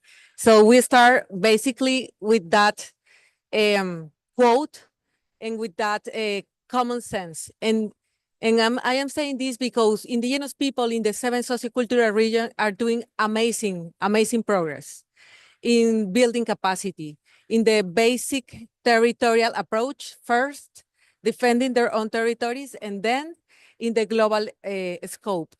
So first is that. Second, it's really important to understand that there are many efforts that are being built in these scenarios. And as Niatero, as you said, specifically in the global policy program, we acknowledge those efforts because not because Niatero is doing it doesn't mean that it's the only NGO doing it. Even the UN Voluntary Fund is built basically for doing that, capacity building. But we recognize something additionally. First, that it's challenging for indigenous people to receive a large amount of information from the global spectrum. So first of all, we recognize that the UN is a system that have a specific approaches, but indigenous people have their own system. And how we engage these two systems and we allow indigenous people basically to bring their own system and not in the contrary. So they do need to strengthen their knowledge and the specific and technical approach on these spaces, but also they need to bring a strong voice here, specifically talking about their territories, their realities, and that their specific necessities, because otherwise this scenario, this climate change convention are not going to see those. So that is the second point. And the third one is really important. So you have 7 sociocultural regions and it's impossible to standardize. So a really important effort to make is to get together and understand the realities of the territories, because the territories have really specific necessities. For example, I am from one sociocultural region, Latin America and the Caribbean. Why the indigenous people are asking, for example, about the human rights-based approach. In Colombia, we have the most indigenous people killed defending territories in the world. And that is a fact. So that's why we are engaging in human rights. But in other sociocultural regions, they have that problem, but not necessarily that is the main issue. Maybe there are others, for example, FPIC. So if you need to think about FPIC, you need to specifically think about how to engage in that sociocultural region, even in that country or in that territory, specifically about that. So build capacity is about acknowledging territories coming to these global arenas, first. Second, giving the necessarily toolkits for people, indigenous people, to understand easily this. It's not easy, but if you provide the proper tools, it's getting better. And you're not going to traumatize people, because the first thing that I hear when I am with indigenous people in this scenario specifically is, this is scary. I don't understand a thing. It's challenging for me. But when you provide, for example, a simple tool like a glossary, people disregard the importance of glossaries, but everybody here talking abbreviation and acronym. When they have that tool, they understand better what they are talking about. And actually, they understand that every single arena, global arena, climate change, biodiversity, desertification, and so forth, are talking about their own territories. So I am ending there, but just bringing this because you cannot build capacity without acknowledging territories first, but secondly, you cannot build capacity without thinking that it's not about individuals, it's about the collective approach and the organizational approach of indigenous people and nations. Thank you. Thank you very much, Carmen, for this thoughts. And I believe really, I mean, you are engaged in this. We just came from COP on biodiversity, and you, which like before the event, we had a chance to discuss a little bit how difficult it was to negotiate. So this is a very intense negotiation space, this COP as well. And actually, with abbreviation, I can also remember some interesting examples how, like, we basically experts at the United Nations, we sit in with some high-level official who, introduced, like spoke about something and used abbreviation we didn't know, but we didn't know to show that we don't know, we didn't know. So after the meeting, we asked somebody who knew, because it's very important to be, at the negotiations to be strong, and also so that the party that you negotiate with should understand that this is a very good negotiator, like a strong negotiator in front of you.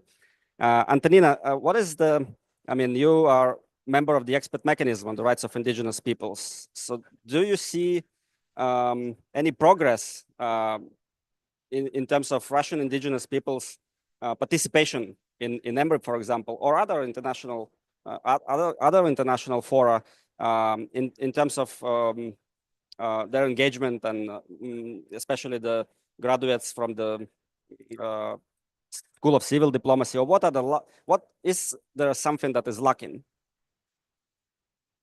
Добрый день. Спасибо большое за вопрос, большое спасибо за приглашение. Действительно, стоит отметить, что за последние 2 года участие представителей институтов, представительных институтов, организаций коренных народов России повысилось. Как само участие, да, так и, на мой взгляд, очень субъективный взгляд, и уровень, квалификацию этого участия. Как в экспертном механизме ООН, так и в сессиях постоянного форума, и вот таких мероприятий, как климатическая конференция ООН в прошлом году в Дубае и в Баку. И действительно, но помимо того, что мы видим усиление позиций коренных народов России на международной площадке, я бы отметила и повышение потенциала на внутреннем рынке, скажем так, да, на национальном уровне. И мы видим действительно, что сейчас идет такой существенный прогресс в аналитической работе. Да. 2 экспертных семинара, 3 экспертных семинара в этом году проходило, где действительно мы пытались подойти с другой, более глубокой, с более высоким уровнем экспертизы к обсуждению проблемы, к обсуждению проблем, да, к обсуждению конкретной тематики и выработки наших экспертных рекомендаций, коллективной позиции коренных народов. Вот очень важно отметить и наше внутреннее движение, которое мы видим. И, конечно же, вот, например, школа общественной дипломатии — это не только программа наращивания потенциала, но и мы видим, что это площадка для объединения коренных народов, да, площадка для диалога и особенно для молодежи. Мы видим, что сейчас они объединяются, они обмениваются опытом, обмениваются инициативами, приглашая друг друга в разные регионы. И мы со своей стороны, в том числе, конечно же, стараемся оказывать содействие их участию и на международных площадках, и на российских площадках, таких как экспертные семинары, чтобы помимо наших заслуженных лидеров, старейшин, конечно, молодежь могла принимать участие и могла быть активно вовлечена вот в работу таких площадок. Thank you very much. And now I would like to turn to one of our winners from the School of Civil Diplomacy. Melania is the winner of this year. So what are your reflections about COP and skills that you got in the program? Are they enough to participate, or what are the other ways to build capacity that is needed or would be useful for indigenous peoples in order to be effective here?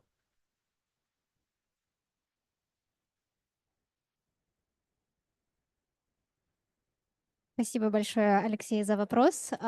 Приветствую всех участников арктического павильона. Впечатления только самые лучшие. Это моя первая поездка на КОП. Что касается наращивания потенциала коренных народов и наращивания экспертности, наверное, это один из таких горячо обсуждаемых вопросов сегодня в среде коренных. Я бы поделилась, наверное, своим конкретно опытом моего региона. Я с Республики Алтай. У нас очень красивая природа, огромный поток туристов. И с одной стороны, это хорошо, да, коренные, есть интерес к культуре коренных народов, коренные сами начинают реализовывать какие-то программы интересные и по национальной культуре, и по искусству, и по традиционному питанию. Но с другой стороны, я заметила такую проблему. Проводниками на Алтае в основном работают ребята из соседних регионов. В этом отношении я часто вижу либо поверхностное такое понимание культуры коренных народов, которые да, за недостатком, дефицитом знаний, возможно, непонимание сакральной культуры коренных народов приводит к искажению культуры, к искажению истории. И вот в этом отношении, конечно, очень хотелось бы, чтобы создавались конкретно в моем регионе программы, которые будут стимулировать, наверное, не только коренную молодежь, да, правильным образом преподносить сакральную культуру, но и для людей, которые за пределами региона приезжают к нам работать, чтобы они все-таки да, они соблюдали культурные, интеллектуальные права коренных народов. Это очень важно для нас.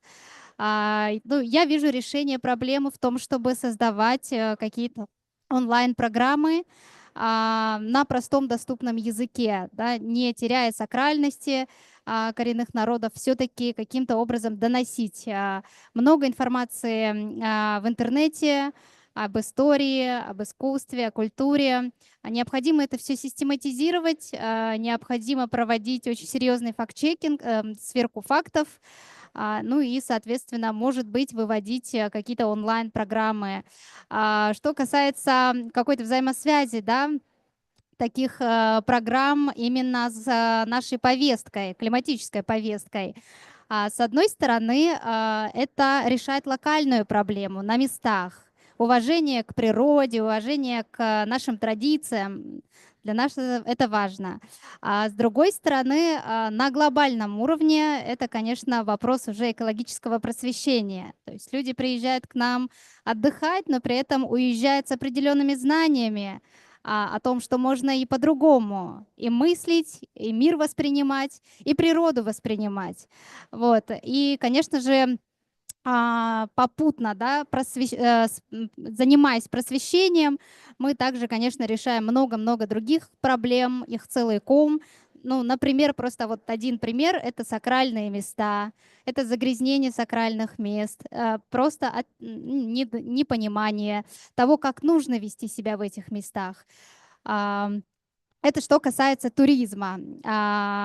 Хотелось бы еще, наверное, сказать о том, что какие еще компетенции важны для коренных народов. Однозначно повышение юридической грамотности. Юридической грамотности среди местного населения. Этот аспект, на мой взгляд, пока остается неразвитым. Я сама участвовала в подобной программе именно для того, чтобы поднять уровень своих компетенций, да, по защите прав коренных народов. Уже оговорилось про нарушение культурных прав. Также у нас, конечно же, работают, осуществляют свою деятельность промышленные компании. На Алтае это не крупный бизнес, это не крупные промышленные компании. И назвать их социально ответственными, к сожалению, пока мы не можем. Поэтому да, умение, вообще знание своих прав, умение конструктивно вести диалог, умение лоббировать свои интересы и свои права грамотно позволит, конечно, в том числе и развить, наверное, вот такое социально ответственное отношение вот этих вот компаний. Вот.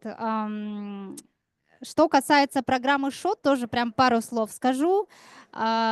Очень понравилось мне в этой программе, наверное, такая ориентация сейчас скажу, практическая ориентация, да, мало просто получить теоретические знания в онлайне, еще и нужно научиться применять эти знания на практике, как это происходит. Вот у нас очень много было практики, и в этом отношении, конечно, это огромный плюс подобных программ, и, наверное, это огромное преимущество, если даже сравнивать с университетскими знаниями, с академическими знаниями.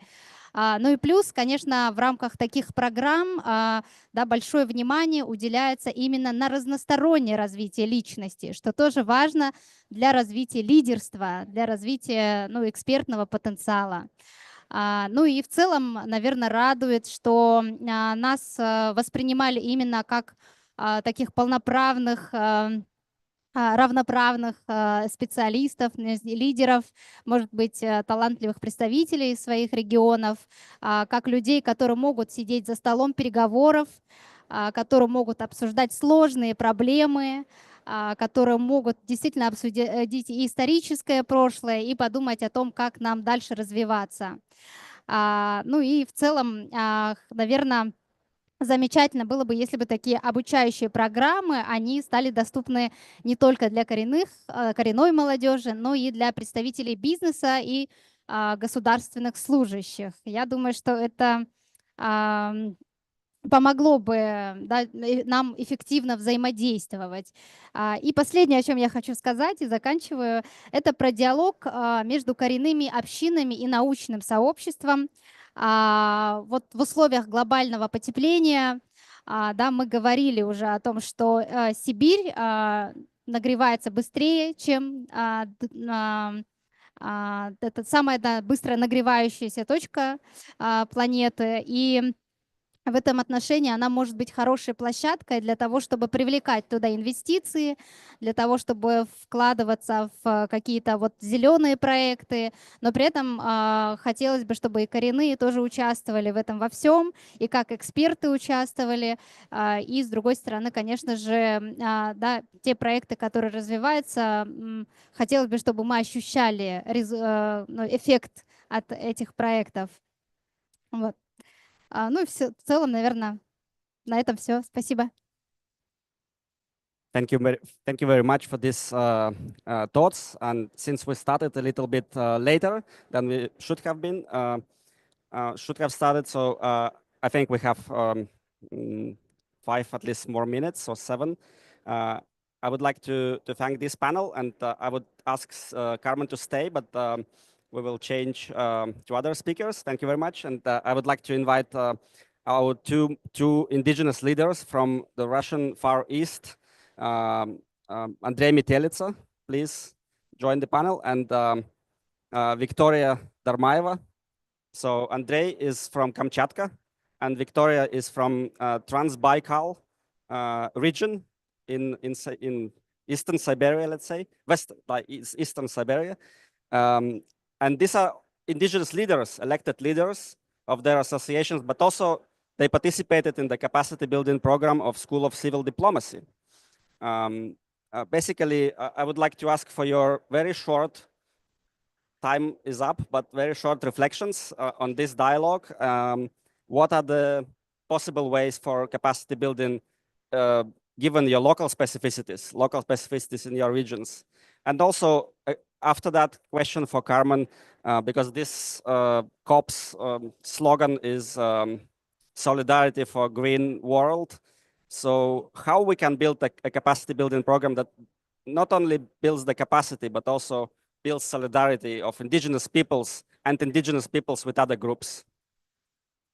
So Victoria, please start. Здравствуйте, уважаемые друзья, братья и сестры.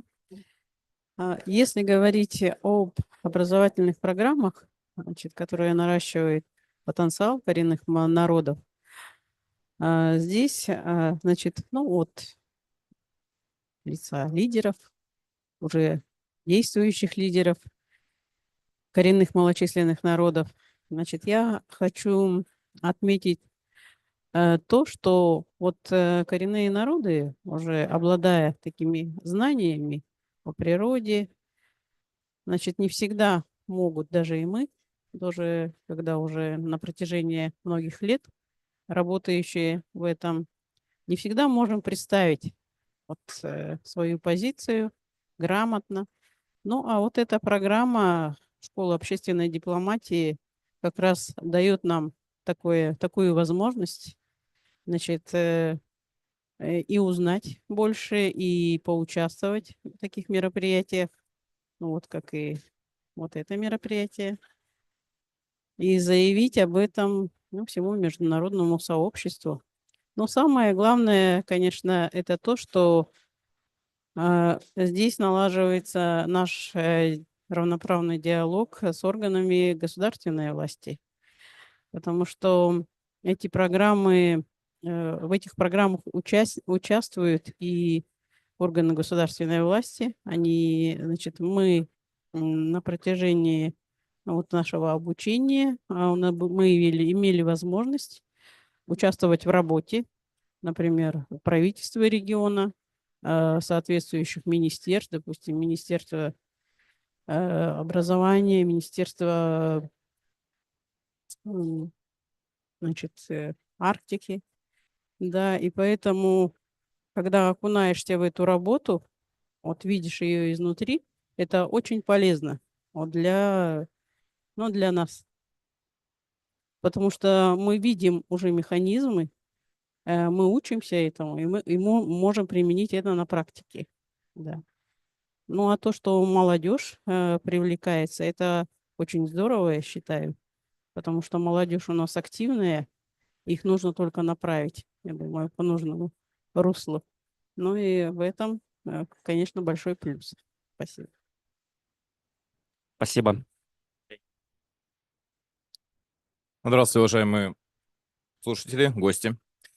Хотелось бы отметить, что коренные малочисленные народы стали первыми, кто столкнулись с климатическими проблемами климата. Но также следует отметить, что наша традиционная хозяйственная деятельность наносит наименьший урон природе и оставляет нулевой углеродный след.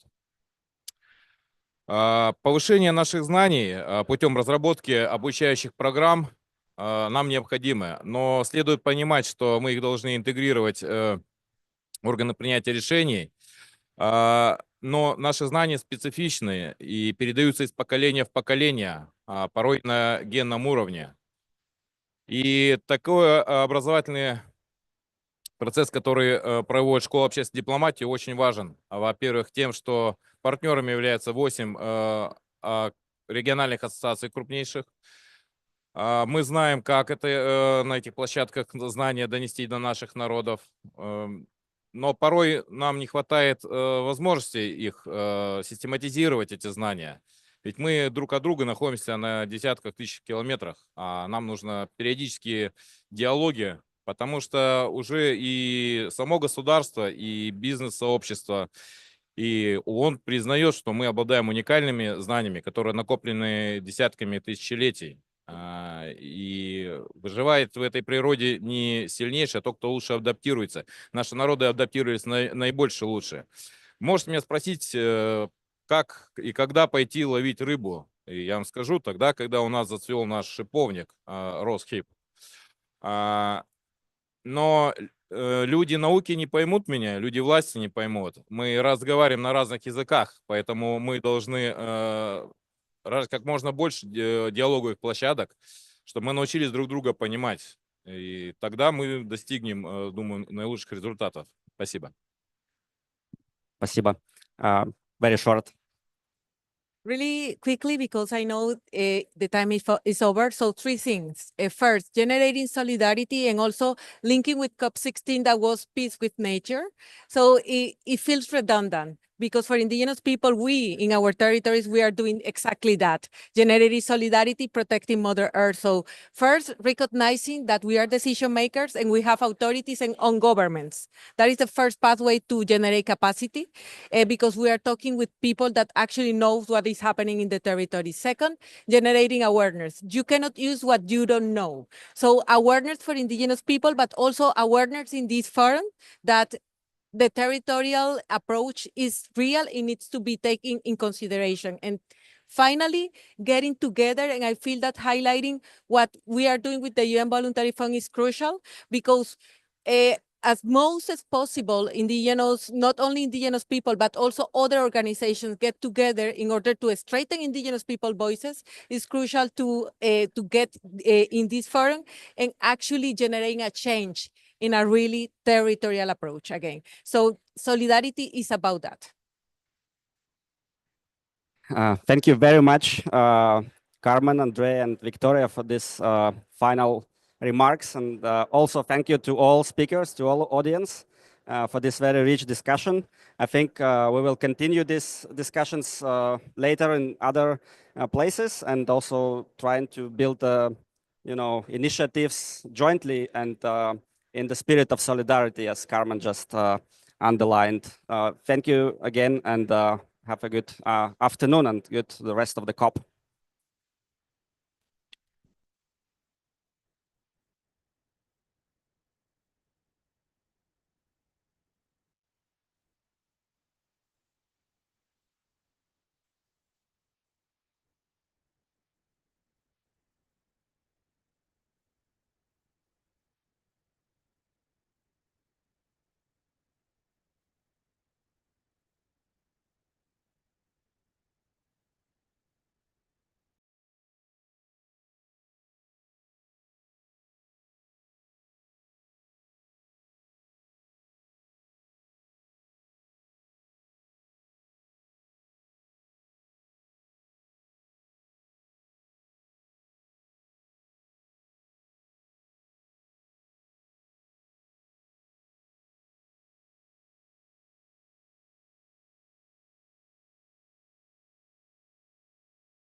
1, 2, 3.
Of, variable budgets. So you have like one year.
Good afternoon, everyone, and welcome to this presentation on the Arctic climate change update report. Today we're going to launch our key findings from the upcoming report. The report itself will be launched in January 2027 under the Arctic Frontiers Conference. So my name is Rolf Rødden. I'm the Executive Secretary of the Arctic Monitoring Assessment Program, or AMAP, which is a working group to the Arctic Council. And I have with me here two of my colleagues, Dr. Maria Kvalvåg and Dr. Heidi Silvestre, who will also present parts of the report.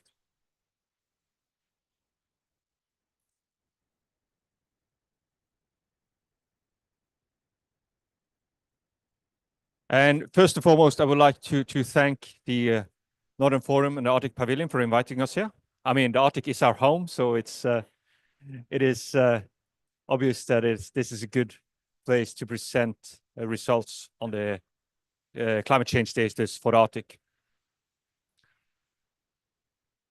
For AMAP was established in 1991, and since the very beginning, it was AMAP's mandate to monitor and assess levels and trends of contaminants as well as climate change, how they affect ecosystems and wildlife, and how they also affect the humans living in those ecosystems, including effects on human health and how these both contaminants and climates interact in what we call a multi-stressor way.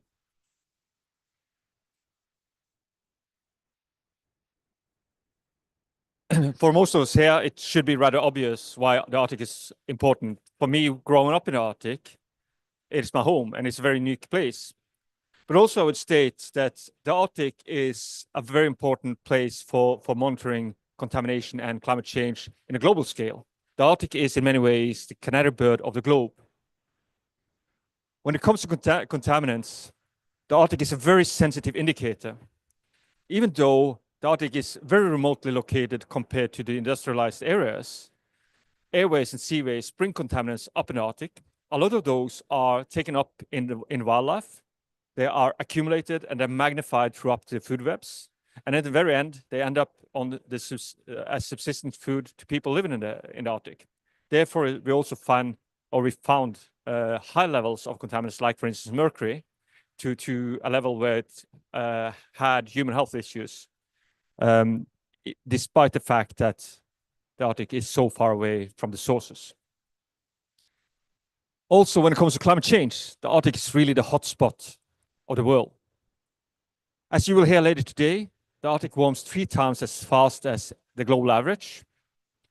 And also when it comes to ocean acidification, the ocean acidification rates in the Arctic Ocean are 3 to 4 times as fast as in any other water body globally. And what is very important to remind us is that what happens in the Arctic affects the rest of the world. It affects the rest of the world through sea level rise. It affects the rest of the world through ocean acidification. It affects the world through weather couplings, as well as through societal impacts. And we will hear more about that today.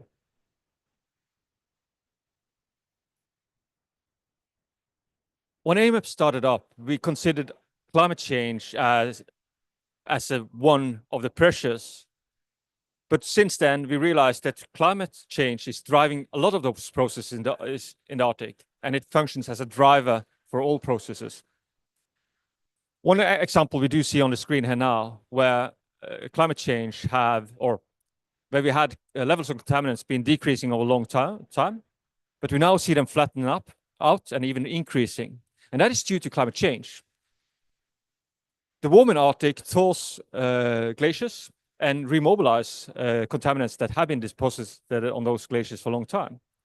The melting sea ice increases the flux between air and water, increasing the uptake through the marine food webs, and also increased river discharge and wildfires increases the number of or the levels of contaminants in the ecosystems in the Arctic.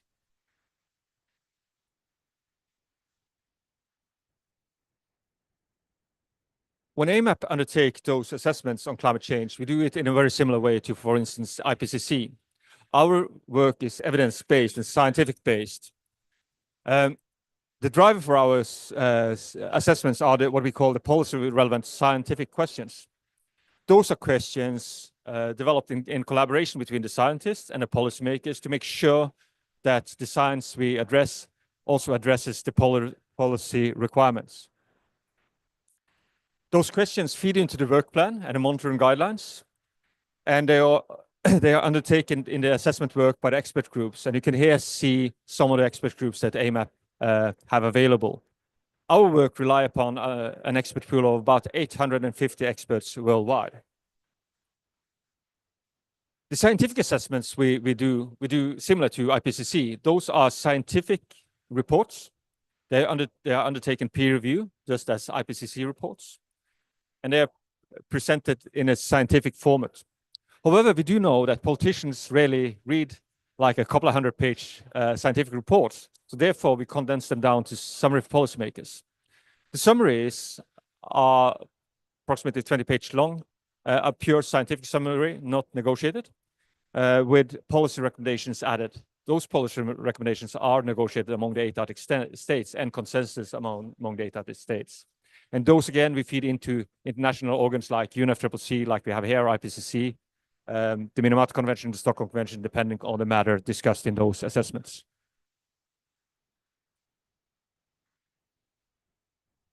One of the first reports we did throughout on climate was what we call the Arctic Climate Impact Assessment, or the ASEA report. The ASEA report was a groundbreaking report that was launched more or less exactly 20 years ago.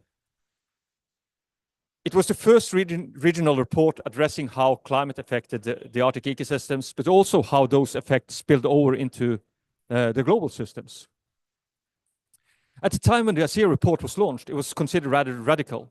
our predictions and estimates were rather high compared to, for instance, what IPCC did, for instance, on sea level rise.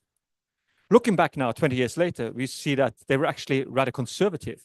And if there's something we can say we did wrong in those reports, it was actually that we underestimated global warming. For instance, as you see here, in the RC report, we said that by 2070, there would be like a more or less like a 13% reduction in snow cover. However, in the report now, we see that already now the reduction is more or less double, so 26%. So climate change is happening much faster and to a much greater extent than we actually thought 20 years ago. That has also changed the way we've been thinking about our assessment work. We do see that to be able to keep up in pace with the climate change, we also need to speed up our assessments. And that was the reason for starting doing biannual climate updates. We know that those large assessments, they are time consuming and cumbersome. It takes about 6 to 7 years and they are resource demanding, while climate is changing so fast that things may be outdated after 7 years. The updates focus on the climate indicators like temperature, precipitation, and so on, which we'll hear more about later. They do have a high priority for brief and rapid information on topics that needs urgent consideration. And they are relying on previous reports, as they are updates of previous AMAP reports, like for instance, the ASEA report, as we just saw, or the Snow, Water, Ice and Permafrost report, or the SWIPA report, which we launched in 2017. However, we do not only do the updates, we also do the more traditional assessments, in-depth assessments. So for instance, right now, we are undertaking an assessment on climate impacts on ecosystems and how they feed back into climate systems, as well as an assessment on societal implications of climate change.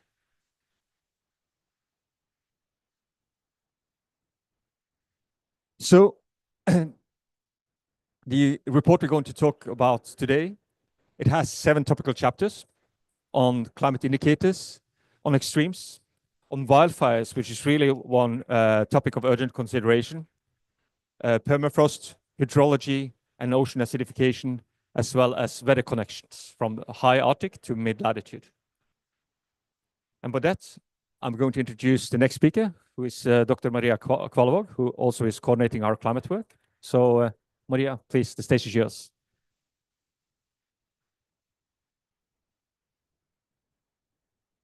Thank you, Rolf. I will now present the key climate indicator of the Arctic, which we have in our upcoming climate report. This is a concept that was introduced in our first climate update report in 2019. And we developed it and updated it further in 2021. And this is the 3rd time we now introduce or have updated the key climate indicators. And we have also extended the numbers of indicators this time. So we now have 8 of them.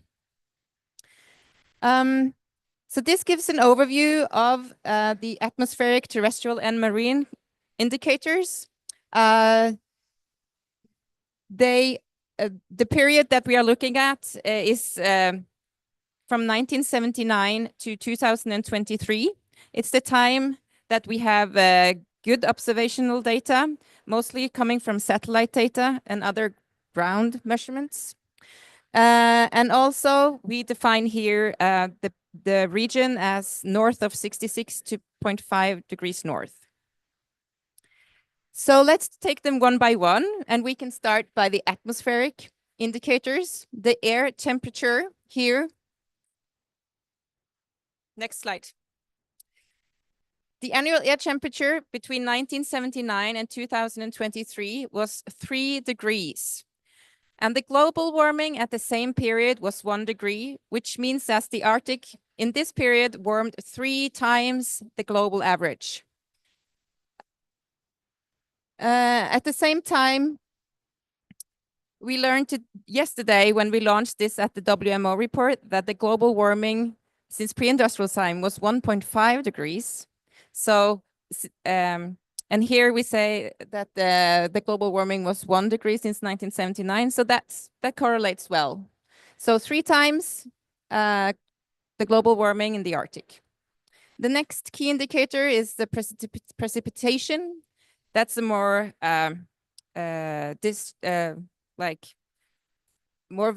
more variation in regionally, but as an average, the precipitation has increased by between 2 and 10% in this region, in this period. And also there is now more rain than snow. Moving over to the terrestrial indicators, the next slide. The annual river, is this me?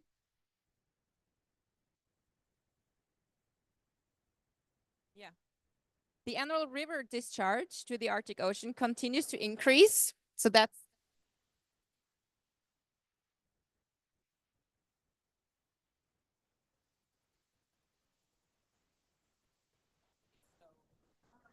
on this one.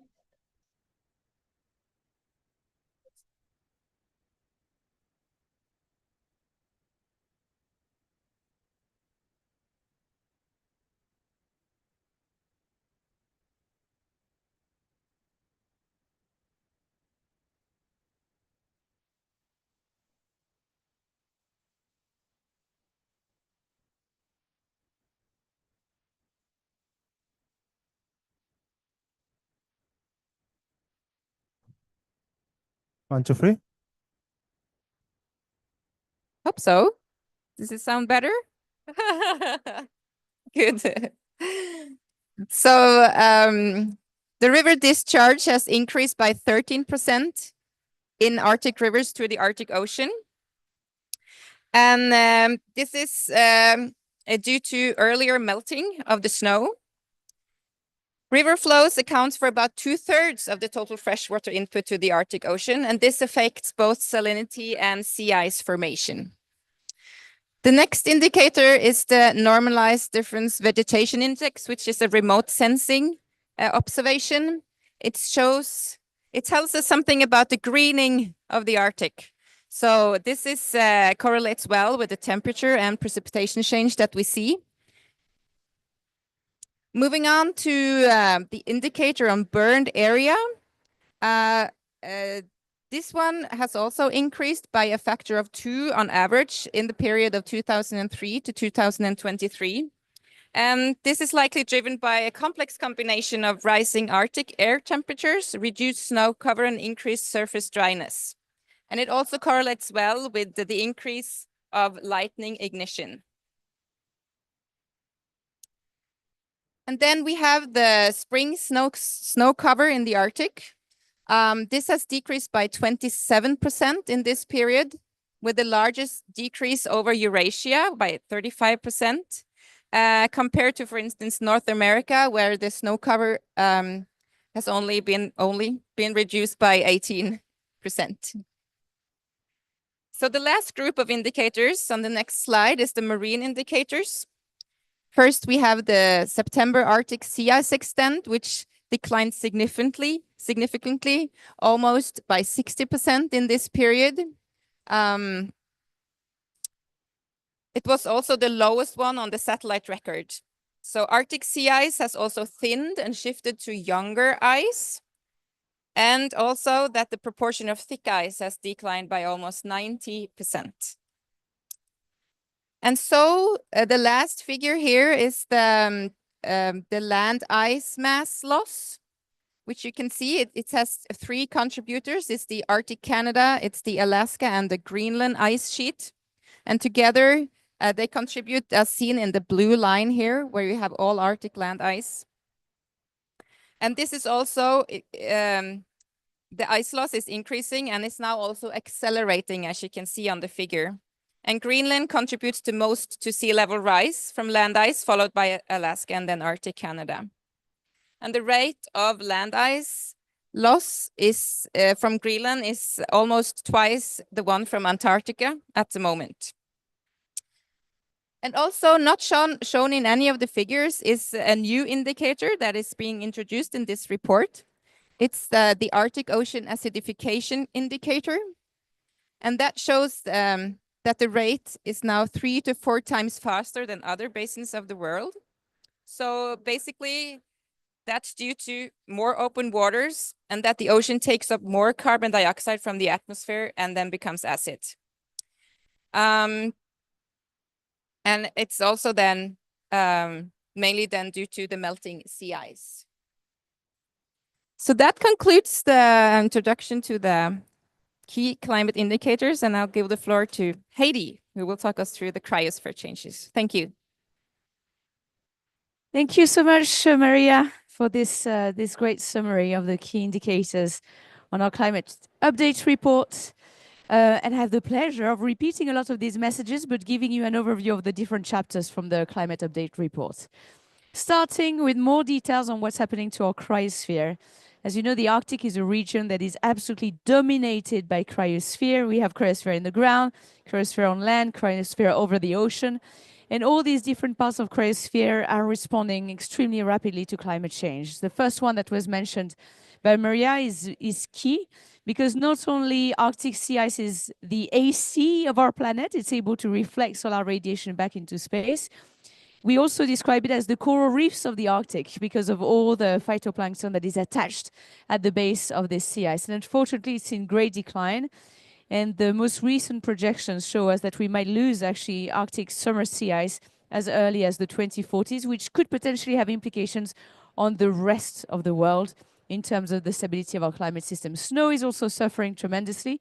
And permafrost, which covers 23% of the land mass in the Northern Hemisphere, is also reacting very quickly to climate change.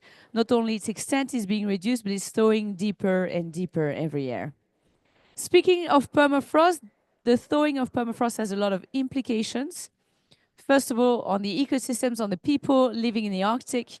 The more permafrost thaws, the more we're seeing massive rates of coastal erosion. I mean, when you see numbers like this one, 17.2 meters per year of coastal erosion on average in the Arctic, this is absolutely insane. Imagine if that was your town, your village, the road you take to go to work. I mean, the consequences would be absolutely dramatic. Not only the infrastructure of the Arctic is thawing, permafrost, but also the more permafrost thaws, the more it releases greenhouse gases, CO2 and methane, depending on how much oxygen is available. And at the moment, we're seeing that permafrost has become a net exporter, a net emitter of CO2 and methane. 66% of Arctic infrastructure is built on permafrost, as said the EMAP reports.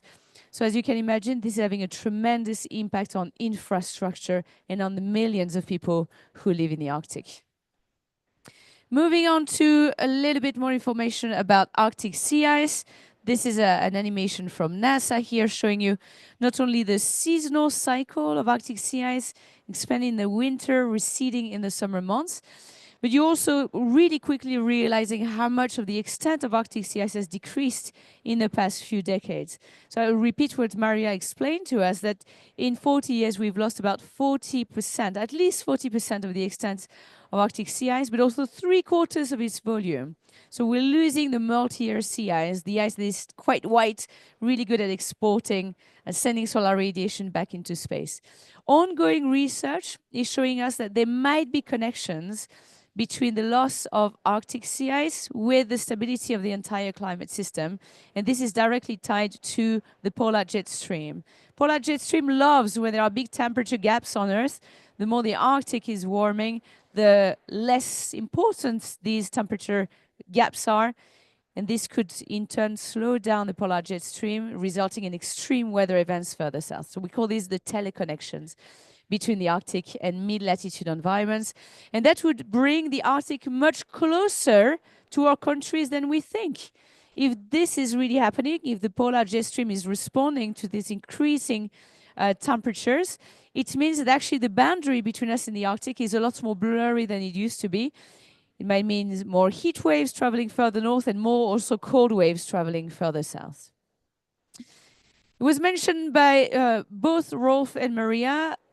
The polar oceans are key pillars of our polar system, of our entire climate system. These polar oceans are obviously made of very cold waters. Cold waters are some of the most efficient ecosystem actually at dissolving the CO2 that is in the atmosphere. Problem is it creates carbonic acid, which makes these waters more and more corrosive. This is what we could get if we keep global temperatures below 1.5 degrees or around 1.5 degrees. This is how much ocean acidification we could get if we follow the current trajectory. I mean, we must really question the direction that we're taking right now, given how much we rely on these ecosystems, not just in terms of carbon sink, but also for fisheries, for livelihoods in the Arctic and beyond. So we are already detecting that these waters are becoming more and more corrosive. And unfortunately, this is a process that could be irreversible on timescales of 30,000 to 50,000 years. I mean, this is just how important ocean acidification could get.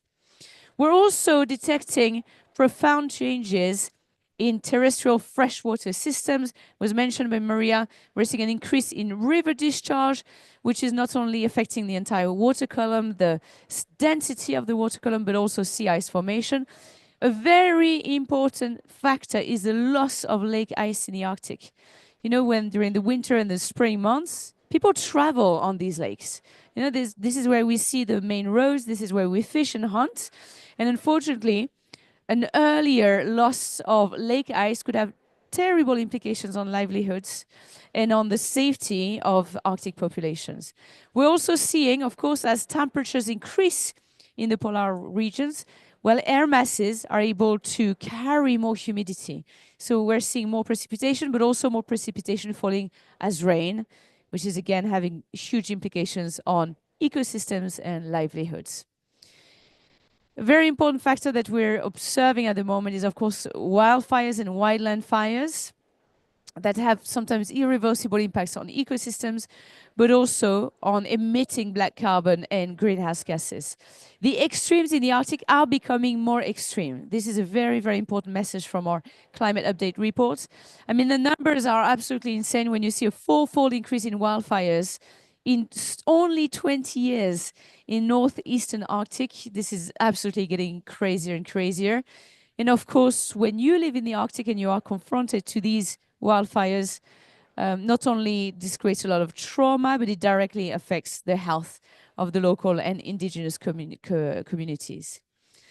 So what about the future? What about the projections of climate change in the Arctic? Well, it doesn't look great at the moment. If we continue extracting and burning fossil fuels, obviously things will get even worse than they already are. So what we're seeing is that we're expecting an even faster warming to take place in the Arctic.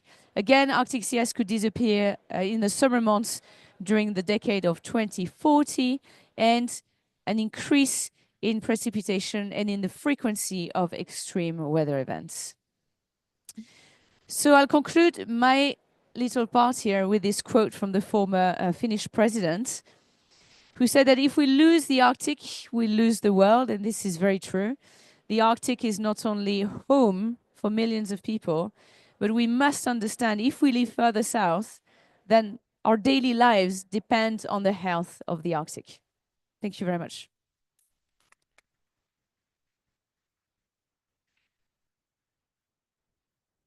Okay, yes.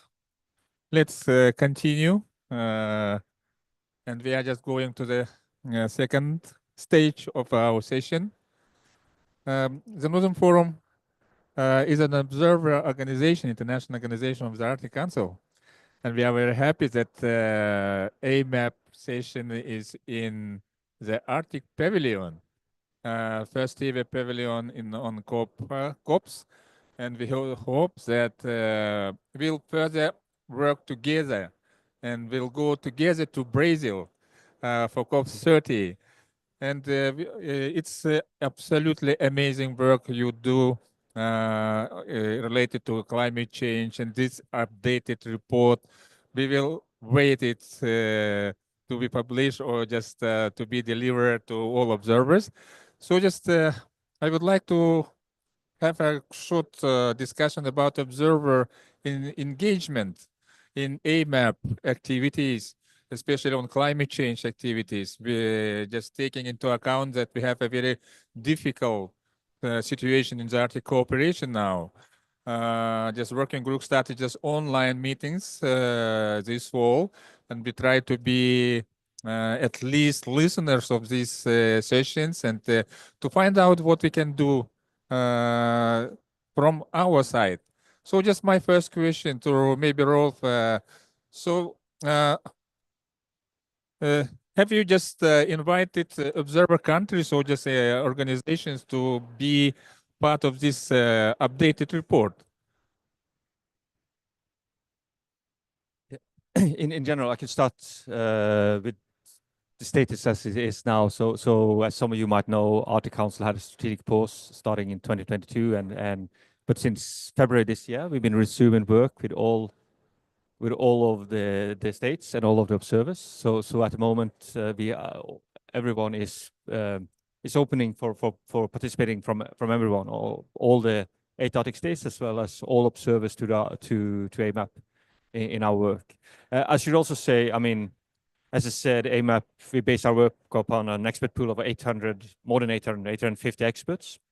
So, and among them, there are also experts from non-observer states or non-observer countries, because we are a scientific organization in that sense, and whoever can contribute to our work are more than welcome to do so.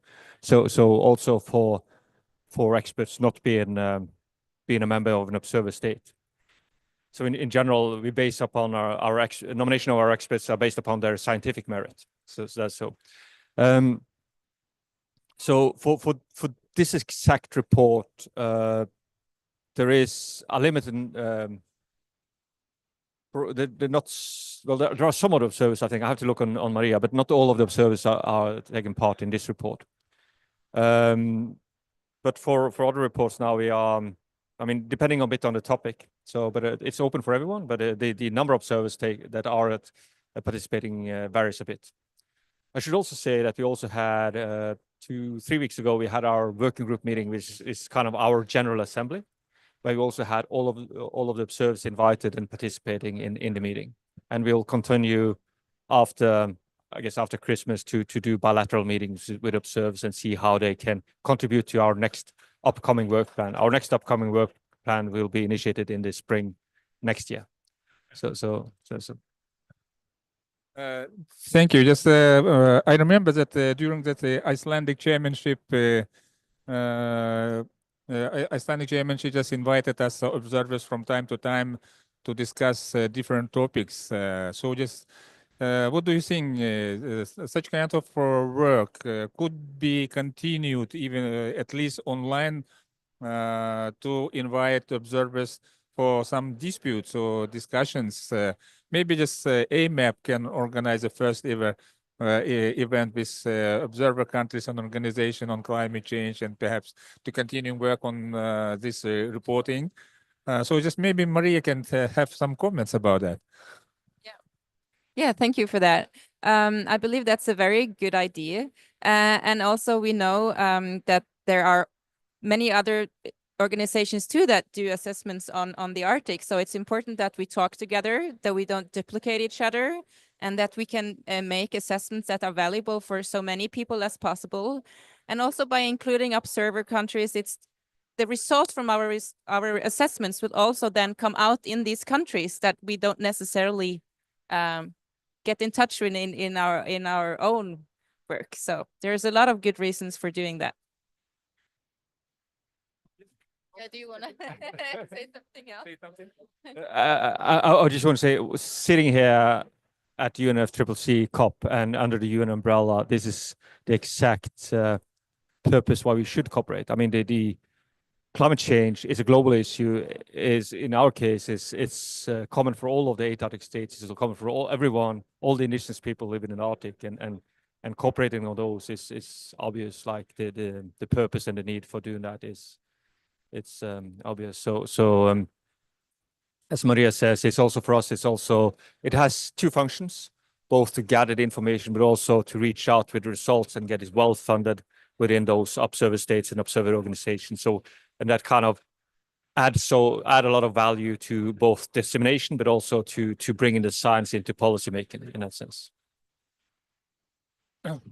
Yes, just as I said, mentioned earlier, we have a very complicated international situation in the Arctic. But what do you think about cooperation with Russian experts, perhaps? How do you plan to get more information about Russian part of the world Arctic? And if we lose the Arctic, we lose the world, maybe. And just impact of the Arctic ecosystem is huge for the whole entire planet. So just maybe just you have some idea what we can do. Just Northern Forum, maybe an map, all together other international organizations to invite more experts from all over the Arctic, just including Russian ones. Or it's what do you think? It's still impossible, or just it very could be difficult? Yeah, thank you. I won't comment on the political side, but I really want to emphasize the importance of keeping a dialogue open with scientists who are boots on the ground, who continue to collect data on permafrost, on ecosystems, on wildfires, because obviously, there are certain parts of the Arctic that we cannot ignore.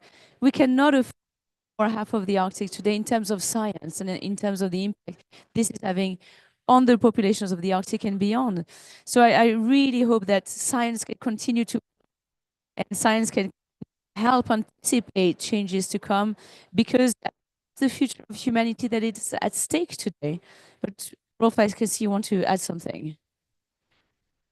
Yeah, I can both on, well, just to illustrate the importance, there are two very nice papers on what happens when you exclude parts of Arctic, and this time Russia. So there's a very nice paper from the people behind the project Interact, with Tara Callaghan and others, where they show that if you exclude the data they have from Russia, it doesn't only decrease the precision, which you might think that if you just take away data, it's taken away random data.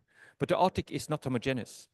There's certain parts of the Arctic which are endemic, or you just find in certain in certain countries. So for instance, like the Russian taiga, it's a major component to the Arctic, but you don't find the Russian taiga elsewhere. So by excluding the Russian data, it really affects the modeling we do. And they show in this paper, which was published in Nature Climate Communications, they show that by taking out the Russian data on precipitation, among others, you set back the models by 80 years. So 80 years of modeling on the modeling trajectory, which is really a huge bias. And so it's not only about precision, but it's about bias. And that goes, of course, for all of the states. So if you have to remember, in whatever regards, when it comes to the physical processes going on, when it comes to the ecosystems, as well as when it comes to the societies, which you often forget to talk about, Arctic is heterogeneous. There are different parts adding up to the overall Arctic from every place. So that is important. And then on the direct question on the cooperation with Russia, as I said, we are now resuming the work. We have had Russia nominating the first batch of their experts to our upcoming work. Later this year or beginning of next year, we will publish or launch our radioactivity report. That has a Norwegian co-lead, an American co-lead, and a Russian co-lead, and they work together to produce or finalize this report. So the work is resuming. When it comes to the modalities of how we can do the research, we are of course aware that there are certain restrictions when it comes to mobility, when it comes to exchange of data, but we are working on this step by step to see how we can facilitate this and how we can ensure that science can proceed also under more challenging conditions. So, thank you. Yes, and time flies. We will have this International Polar Year very soon, in 8 years, something like that. So just can you share some your plans, like AMAP plans related to International Polar Year? And what we know that in March, everybody will come to Boulder, the United States, for a COP 5. So just it could be very interesting for all listeners to know a little bit about AMAP plans for international polar air. So who will start this? Maria, Carol, Heide? Yeah.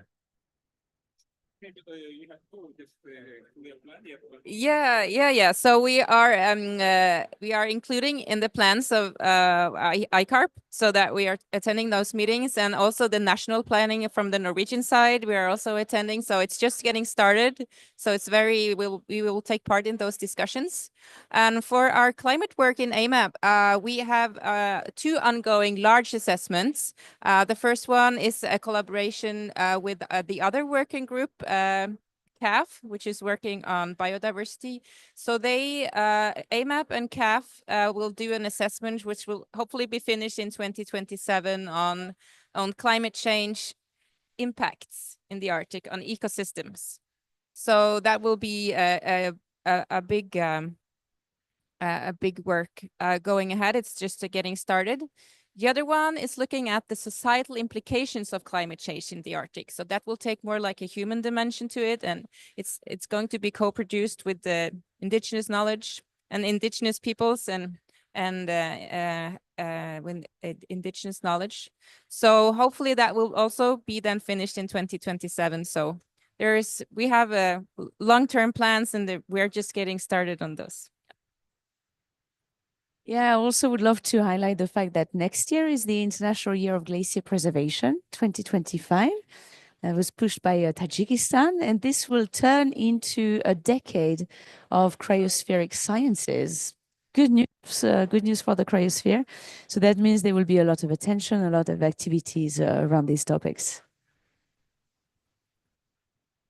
And just to conclude, I said, like, we do see that, I mean, learning from the sessions we had here, there are several upcoming topics, and there are at least 2 topics that are of general concern for the Arctic. That is permafrost thaw and how those greenhouse gases will further impact climate change, and also wildfires. Those wildfires we do see raging on the Canadian and American side, as well as on the Russian side, which both are major threats to society and to human health, but also to further climate change through the emissions of CO2 and other greenhouse gases.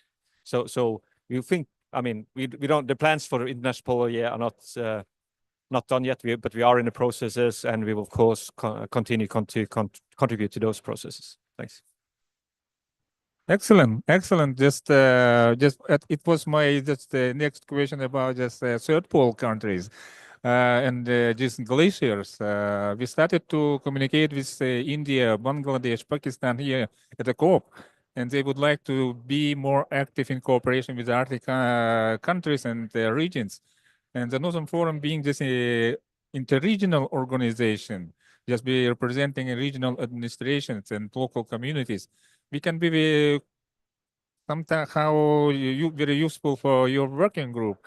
Just maybe even collecting data using just local communities and our universities and research institutes, or because we have a consortium, scientific research consortium on Arctic issues. So let's do something together. And I would like, just using your sessions, I would like to address some message to the Arctic Council as a whole, and all working groups to go together to Brazil and to organize real Arctic Pavilion. So just huge and international one. And so just I would like to have this question about the third pole, whether the map works with these countries. India is observer, China is observer of the Arctic Council, but not Pakistan or Bangladesh, Nepal. But what do you think about that? Maybe either, or just it is CRIOS-3 or just glacier? I guess I can start with the formalities, and you can talk about the needs. I guess, as I said, we from AMAP side, we do collaborate with anyone that can contribute to your work. Of course, our mandate is in the Arctic, so that's the area we focus on both. But we do have, I mean, ECMOD is kind of a sister organization to us. We have been collaborating a lot earlier. and we will collaborate with them and experts also from other high altitude countries, in addition to those from the observer states, are of course welcome to join our work. And there are a lot of parallels when it comes to what happens on high altitude compared to the Arctic, as well as to the Antarctica, of course. So, but I guess Heidi, you can say a bit more about some of those questions in common. I mean, I can also highlight the fact that a couple of days ago, we had a big event here with them, actually highlighting the importance of cryosphere.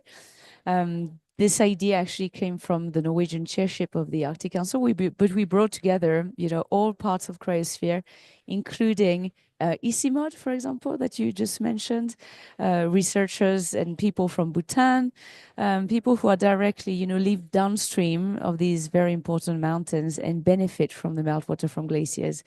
A big topic is also early warning systems, as melting glaciers in these countries can create a lot of glacial lake outburst floods, a lot of unpredictable hazards. So there's a lot of definitely of knowledge to share, of good practices to share. And you're totally right, we're all connected to cryosphere, so it's important that we keep this dialogue open. Okay, great. Thank you so much to organizing a wonderful session at the Arctic Pavilion. We are looking forward to future communication and very active cooperation. Thank you, guys. It was excellent. Thank you. Questions?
Vinny, join.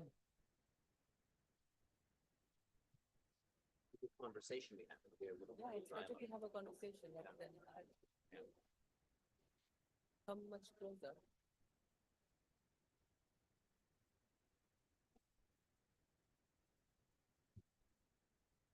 We can still, I don't have to speak. Yeah. Well, Little hit. it's not a bad idea because otherwise it gets very, very loud.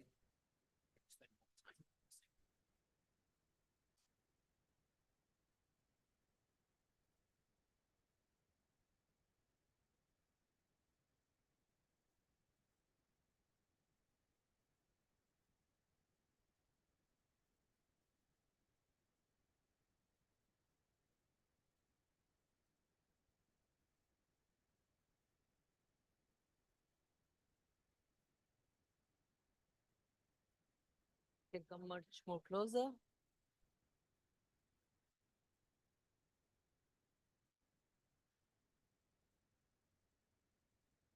So we should start. And my name is Shantanu. I'm the moderator for this session.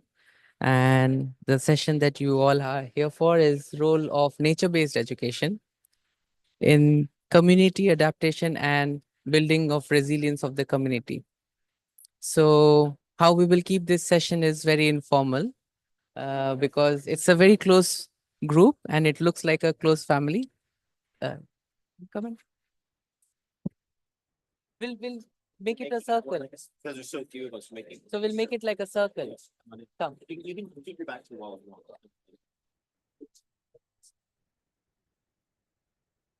Perfect. So with us today, we will be having Mr. Vyacheslav Shradrin. He's from Russia. He's the chair of Yukagir People Elders Council. He's the deputy director of the Institute on Humanitarian Sciences and Indigenous People from Yakutsk, Russia. Welcome. We are waiting for some of our other speakers like Mr. Martin Frick, who is the director for World Food Program. And we also have a speaker from RIFS, which is Research Institute for Sustainability, Potsdam, Berlin, Caroline Fraude. One of our speaker who was coming from India, from an indigenous community, because of some issues, his flight got cancelled and he'll be coming tomorrow, but he has sent a video. And he is Mr. Shubham Agrawal. He is the executive head of the SDGs at Gram Sarthi. So this is a organization that works with the indigenous communities in central India and works for non-timber profit products for that community. So before we step into this session, I would request everybody to think on one question. Out of everything that you have studied from your childhood until now, what is that one thing that reminds you the most closest to nature? Is it a poem or is it a chapter or is it from science or is it from literature? What is that one thing that draws your attention directly to nature? And you will have the mic to share. Well, I don't know if I have a poem, but I have experiences when I was a kid. I grew up in the western part of Canada, and as a junior high student, I was part of the outdoors club, a backpacking club. And it was my first real experience of being in nature, having a tent and living in. And I had a biology teacher who also was with us and taught us all about these ecosystems we just lived in the prairie and all the biodiversity there. And so that's when I really connected with nature at that time. Yeah, thank you. I'm Alana. I'm from Azerbaijan. So I've grew up next to Caspian Sea. So this is the place where I first discovered biodiversity. What is biodiversity? Where first time I saw snakes, turtles, this the different kind of bugs, these shrubs. This is all, coastal biodiversity. The first time where we were making friends by playing with this with the sand and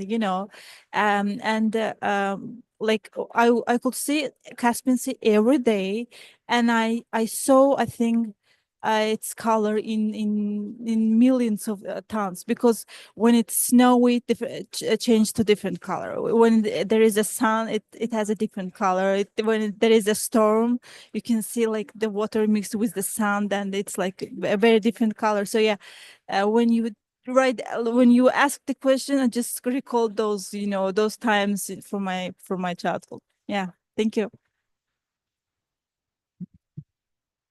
Thank you for the question. I also remembered from my childhood the times when we would go to the park. It was just a local park, but it was so different going then. Like now, I feel when we're in nature, a lot of the time it's as a stress relief, or we're trying to get away from something else and find solutions in nature.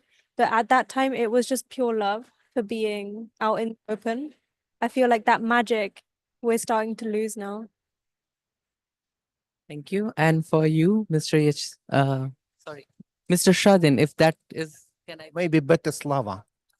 Oh, yes, okay. Our livelihood is we live in the nature, and our livelihood is reflected. Our reindeer herders, hunters, men, each our everyday life are in the nature. That is why, what I can say, we always be in the nature. So for you, my introductory question was that from your childhood until now, if you could remember a point in your education that reminds you of nature very easily. So someone shared about backpacking and being into a club. Someone shared about living experience of being born close to the sea. Someone shared being taken to the park because Mr. Slava comes from an indigenous community, and they never. That's education of part of indigenous communities, that nature and us are not different. We are nature. I remember in one of the similar meetings, I asked them, how would you protect nature? And he said, what are you even talking about?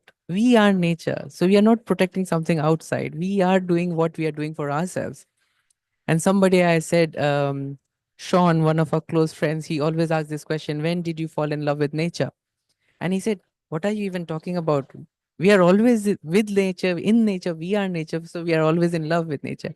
So that means there is somewhere down the line, when you say the word indigenous, it means very original. You are the original. In your prime original fundamental state, you are original. And the more you go out of it, the layers of other things start taking power over us, and we forget those things that are original. So like the child will always feel a tree and the grass in a different way than many of us.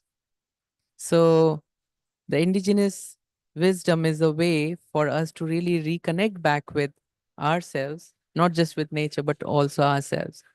And somewhere the topic of nature-based education holds its spirit in that how do we bring formal education, informal education, non-formal education together so that it helps us to somehow start building those steps which not just helps us to empower the present day climate actions that are required, but also educates our generations so that they take the right steps. So we will start with Mr. Slava to share his inputs, and I would request you to share first your experience of being working in this community and how you have been able to bridge the gap between formal education and nature-based education and how it has helped your community. For our people, when the formal education starts, it means the beat lies with our families, because usually we receive education in residential schools, and they take us from our brigades, from our sites where our parents live. It were our reindeer camps or hunting places. And that is why formal education earlier means is go out away from the nature. Not only from the nature, but from our families. And that is why usually most of us don't like our schools and prefer to stay with our parents. At the 1980s, when I was start being a student, every time I think how to change this situation. And the beginning of 1990s was a time in Russia, was the perestroika, was the time of reforms. And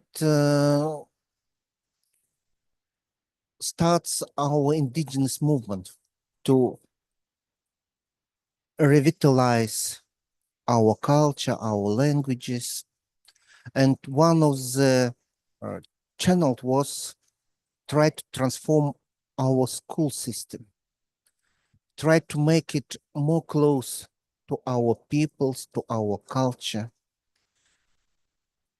And we have two ways. One of them is to create national schools. National schools with their own program, with their own curricula, where we include our native language, culture, history. In our village, we put, for example, hunting, traditional cuisine, hunting for the boys, traditional cuisine for the girls. Try put all these elements in physical training and others, formal lessons. The second way was established by our brothers, reindeer herders. They start create nomadic schools. Usually, what does it mean? It means that they have one teacher who goes with them with their reindeer herders, and 3-5 children receive education from this teacher in nomadic way. I understand that usually it's only in the start, only the first classes. So the first, the second, the third classes only. But these 3-4 years in the beginning, when they receive this education, was crucial for them to preserve their livelihood, because we see that the children who stay with their families, with their parents till the age of 10, after that, they prefer to return to this livelihood. When they go, after that, however, they go to the village or to the city, receive education. But after that, however, they receive, for example, higher education, but after that, they prefer to return. The children who taken at 6-7 on age, mostly they don't return, but at from the 10th, they return. And we understand that we must give the chance to our children to be in this livelihood. About national schools. These national schools mostly created not with in the reindeer herding, but it's mostly is a part of education to the hunters communities and to the fishermen communities, because they are more stable and stay more time in the villages. But I remember how we changed the curricula, changed the timetable, for example. For example, September, when the time is starts the curricula usually in the formal school, it is the time of usual, it's a usual traditional time for fishing. And most of our children are away from the villages in the fishing sites with their parents, and they lose this period of the teaching. And for example, some official authorities was very angry that schools are empty, many children go out, and what's happened with your curricula and others. And when I start be a director of a school, I change it and say that the September is a time for the fishing practice. It's a formal time for fishing practice. And after that, when the children comes, they give the reports. It depends from the stages of classes. And for example, the first levels, they usually only make like stories about what they do. On the medium classes, they said what types of fish they take, what's the methods, how they take, at what time more, and others. And the eldest classes, they make a report about maybe more scientifically how it's better to organize fishing and what's to do and what's. This is for boys, and for girls, it's what's traditional cuisines, what's the methods of traditional sewing by the skins of fish and others like this, and they make it. And we changed another time. It was in the springtime, when we change and we understand that the beginning of May is the time when the gooses and ducks comes, and all our boys are away too.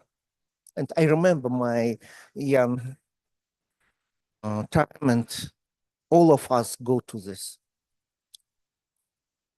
And we make this time to proclaim as a time for practice for goose hunting too.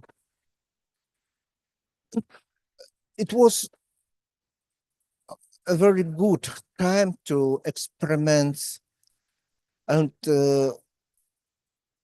most of our children, however, they receive this formal education, but they have prevent this connection with nature, connections with their traditional livelihood.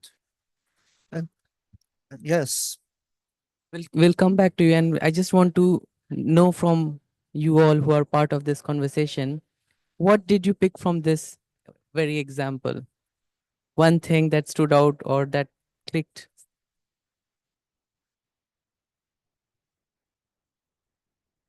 Well, I have kids right now. My son, he's 6 years old. My girl, she's turning to 10.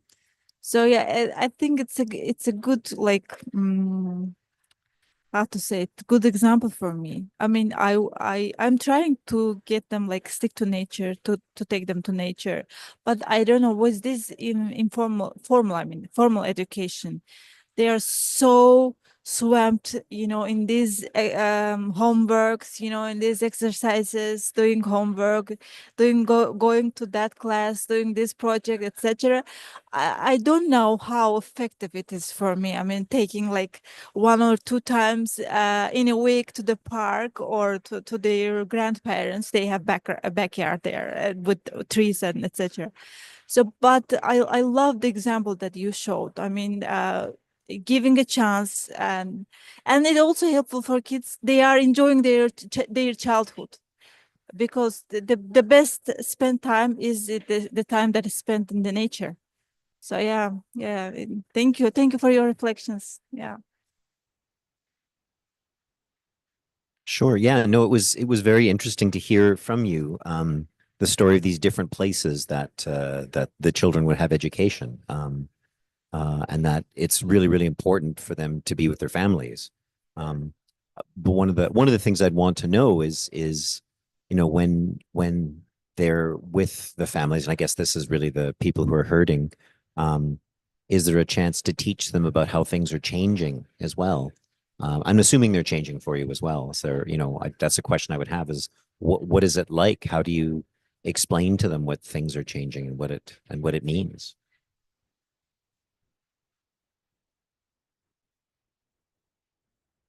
How it say, the main results for us maybe that our children in this situation, they preserve the traditional worldview, and after that they are ready to the formal education, and I see that they have more success results in the teaching, because earlier they think about like a enemy, just as an enemy, others.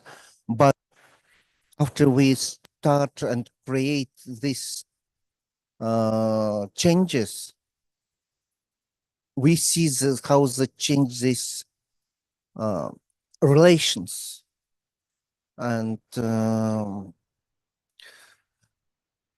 another, if we speak about what's change for the future, for not only for these children, but for our people, for the future of our villages or our traditional occupiers.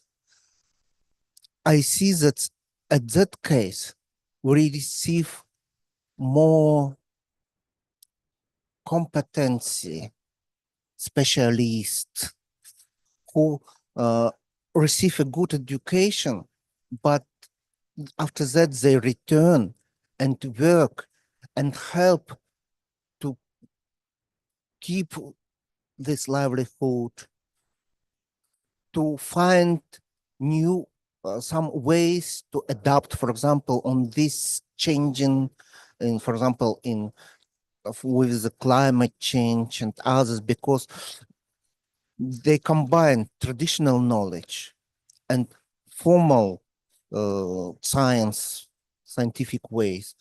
And I think that's a I think it's a good way, not only the change that and to be ready to these transforms, to these changes, but it's help to us to prevent us.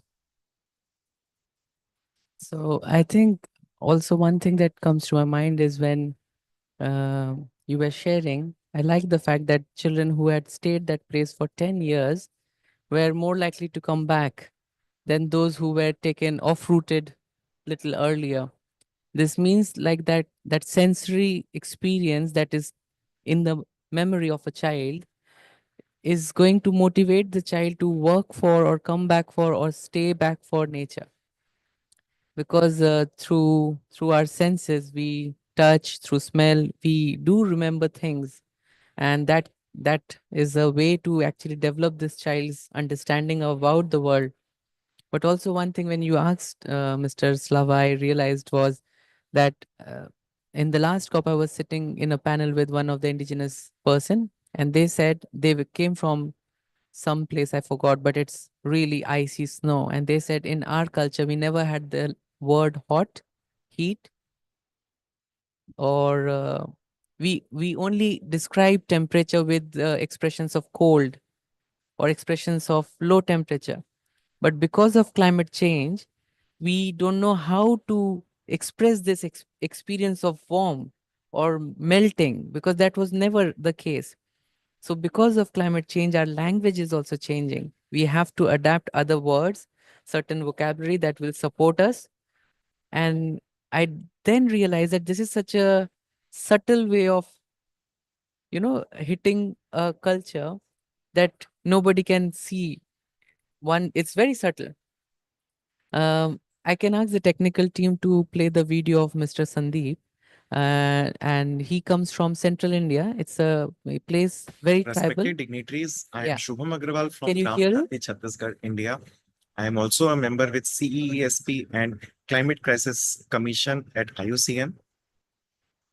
I am wish to discuss with you on nature-based education and its role on resilience and adaptation for communities. And I would really like to start with this very close to my heart story on, actually it's quite a while ago, we were going for a swimming in a nearby dam reservoir in our local rural region. And we saw a snake approaching us and we were scared to life, scared that it might be our last day, and we ran to save our lives. We could save our lives for sure, but we saw that snake was gradually crossed a bunch of small children playing, the local community children, and the local community children also almost played with the snake. And that was a big learning day for us. And after this, we were safe and everything was fine. We really got to know that the snake was non-venomous. And that is that really opened my eyes that day, that the indigenous people or the local people, the local children, they gather all the knowledge, they absorb all the knowledge for the last so many years that has already been there, always been there. But the modern education system, I don't want to denigrate or dismean it, but a nature-based education or intervention can be really helpful, and it should, and it is going to benefit the communities, the masses.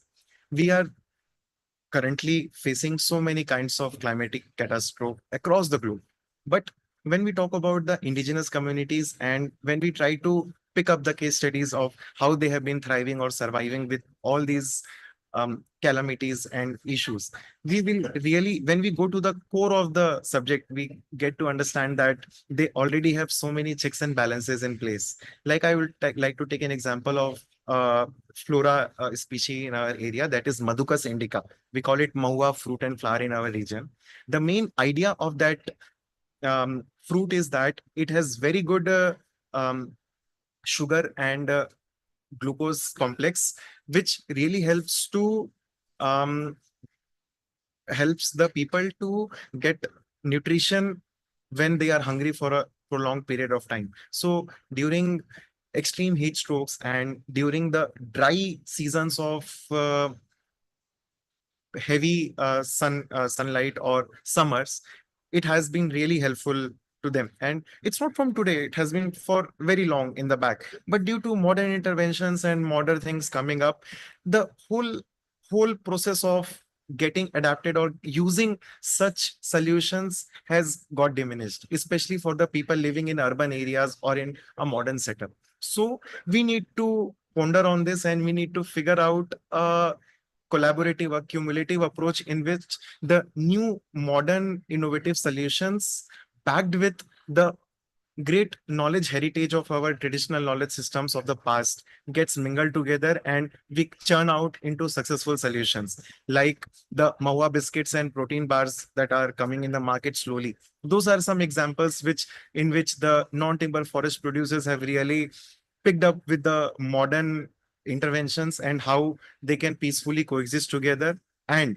the modern or the younger generations like us or the generations coming after us, we can help them get a better future. That is what I really think. And I want to close my statement with a note that let's work together and get a climate positive future for our future generations to come. Thank you. So, Mr. Sandeep couldn't join us because his flight got mixed and he'll be coming tomorrow. But this example that he shared, that a snake passing by was not, the children were not scared of it, but others were, because children had learned how the snake is and what the snake is, whether it is dangerous or not. And then again with food, like how some people might not know even that it's an edible fruit, but people living in that community could understand that. So there's a lot of knowledge that can sustain us, that is available in the nature, but because we kind of have got ourselves cut out from this relationship that we eternally have with nature, I believe that nature-based education is a way to reconnect back and to understand that our education do lacks this foundation of connection. It talks about a lot on things, but it needs to again come back to help us value the connection. I would like to again come back to Mr. Slava with the question that when you said that you brought some changes of changing the timetable, like for example, instead of doing certain things in certain point of time, seeing what is the culture, what is the climatic situation, you change the time and that helped the children to learn.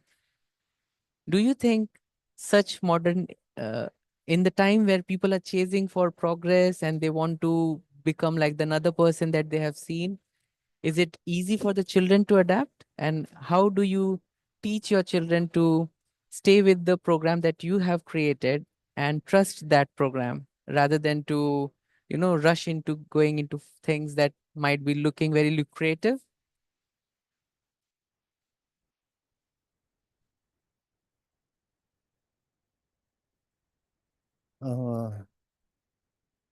First of all, maybe uh,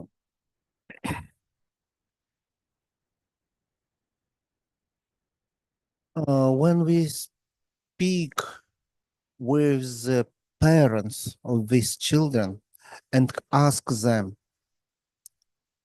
what they think, what's happened with their children, what's the result, is it helpful for them? Firstly, I want to say that when we start these changes in this education system, most of our parents were against this process. For example, some of them says, for what purposes, for why to learn Yukagir language, for example? It's only 3 person can speak on this language. However, we are Yukagirs, but we don't see the needs of this to learn this language, for example. Another parent says that why is need, for example, hunting or fishing for our children, because we plan to remove, for example, to the town, and maybe it's not necessary for them to learn it. And most of them was against. I make some like a sociology. I give some enquete to them and others, and they don't agree with it. But it was a very good time of changes, and we don't agree with them and make it. And I was happy that after 4 or 5 years of this changing, most of the parents start be support us in this way. However, I understand that most of my children after that, my pupils, don't be, for example, hunters or fishermen. Among them now I see scientists, technicians, engineers, and others. But they preserve this connection with the nature.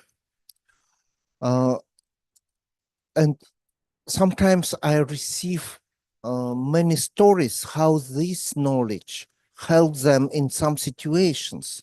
For example, you understand that, for example, you go from town, for example, to another village by the car in the winter time and something happen, for example. But they know what to do because traditional knowledge how to survive you in the nature conditions, it's common. It's a need for you. Or you understand that climate change for us in the north means maybe that climate anomalies start be as a usual, because for example, forest fire, we understand that it's not unusual. Earlier, for example, 30 years ago, it was happen once in a 5 year.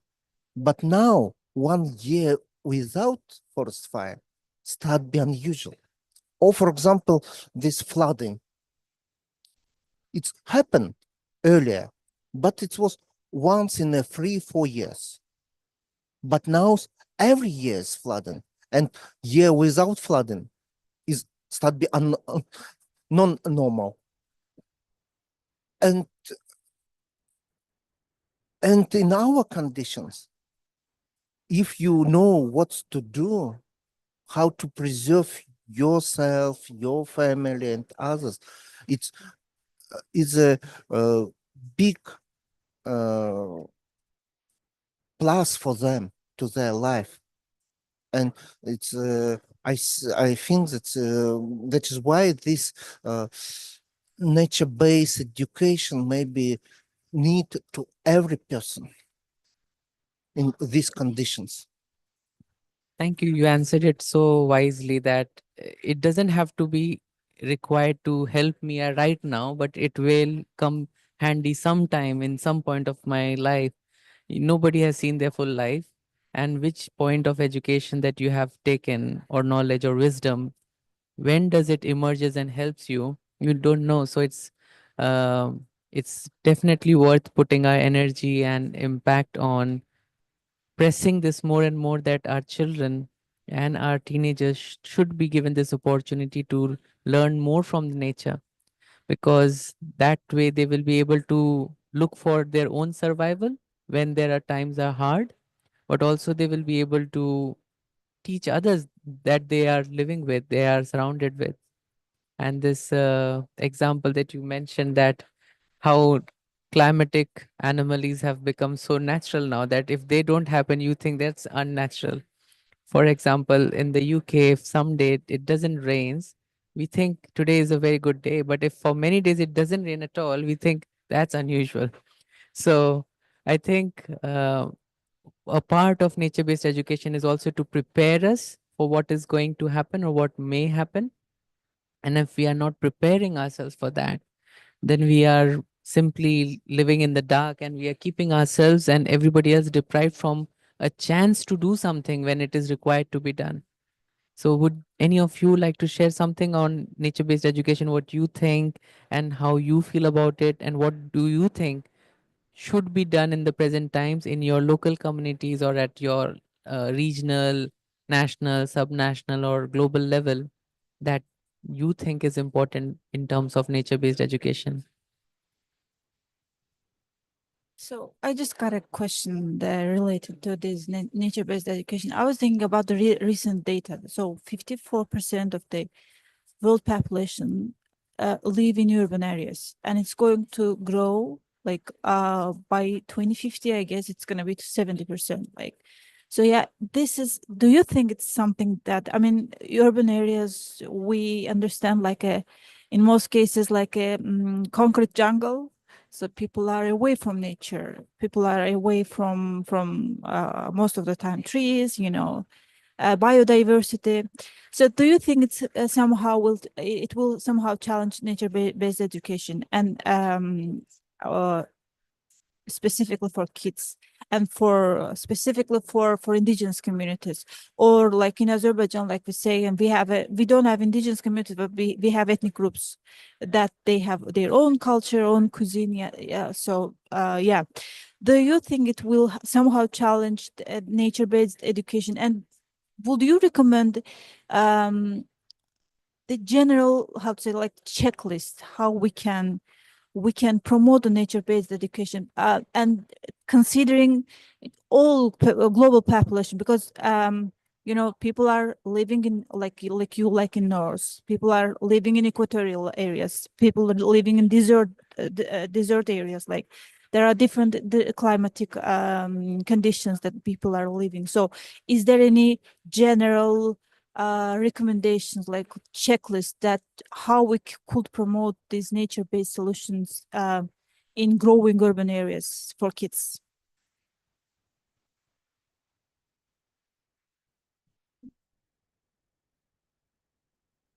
So I don't really know what to say, but after even listening to you for like 15, 20 minutes, I'm trying to understand what we should do in our college, because our college is in the Arctic region in Russia. So I think we really should, not only in our college, but in 3 our colleges in town, we should really promote this nature-based education, because we have power to do this. So your conversation is quite thought-provoking for us.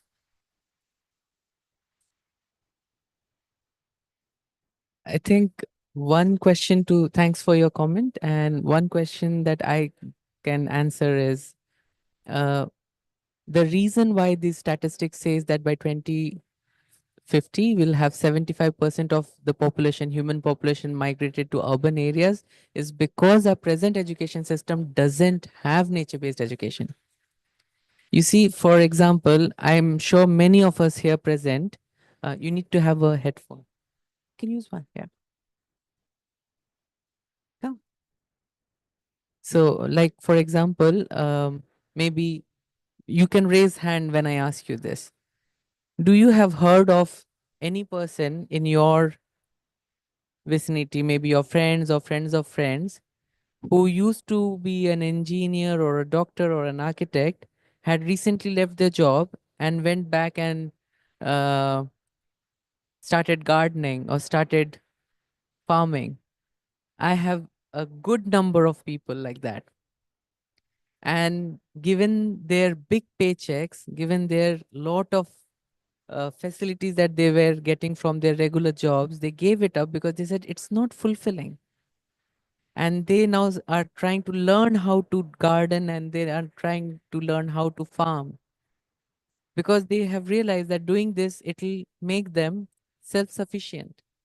And it is also giving them a lot of healing that is coming from nature, being part of the nature on an everyday basis.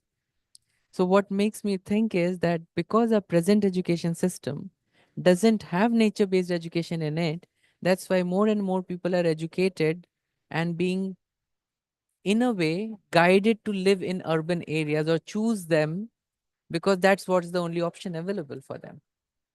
And that's why the statistics saying that 75% people would be living in cities.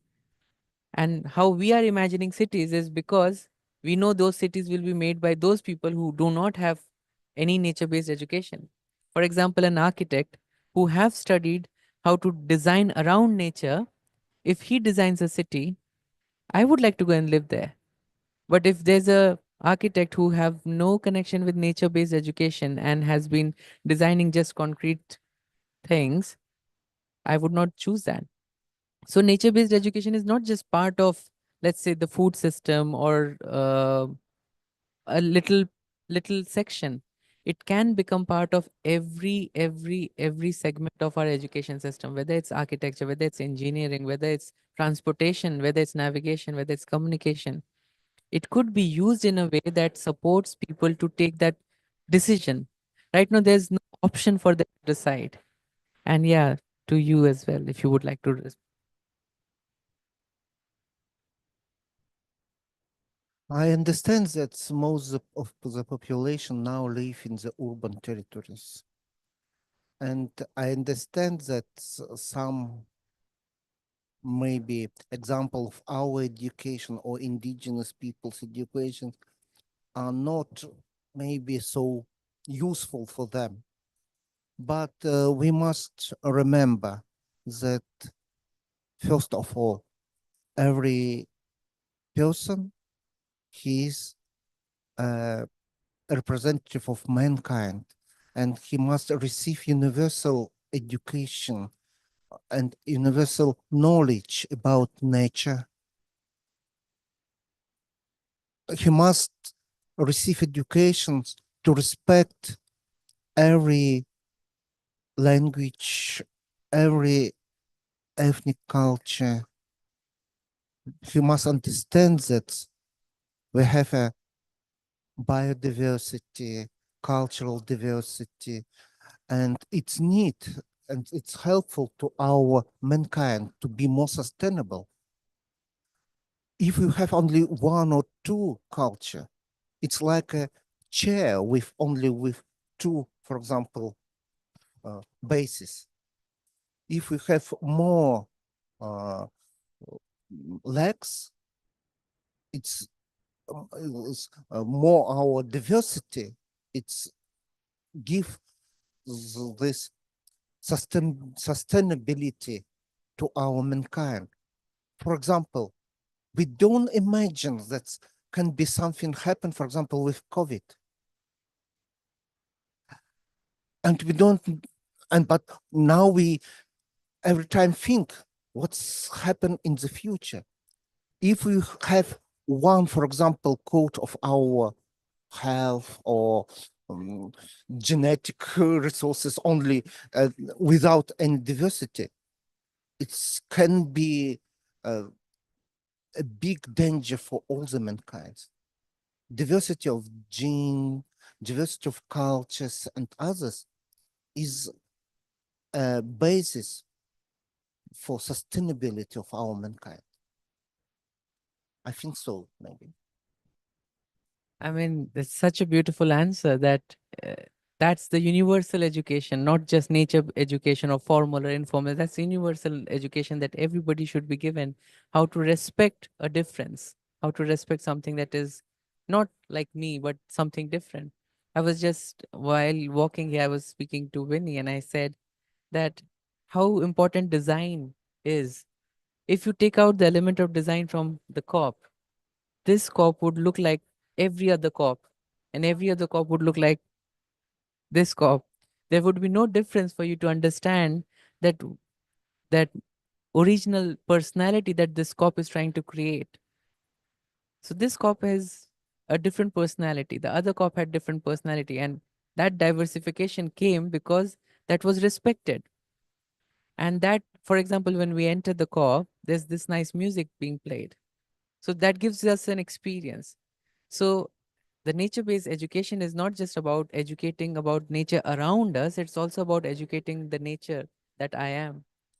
As human being, what should be my response to differences? As human being, what should be my response to confrontation? How should I be responding to difficult situations? So these basic things to learn. For example, if you think of a fruit, let's play this game. I'll ask you, what's your favorite fruit? Okay. And tell me why. So let's start from this side. What's your favorite fruit? We'll start from you, Mr. Slava. What's your favorite fruit?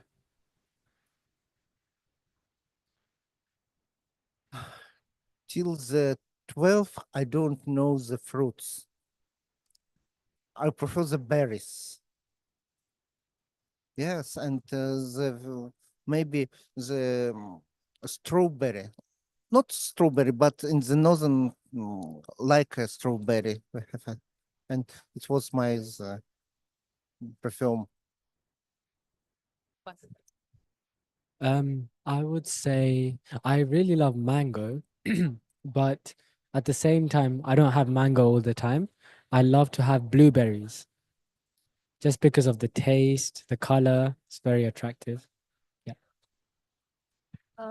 I like mangosteen because I live in northern China, but mangosteen is from is a patch is a tropical island from tropical island, so it's very rare.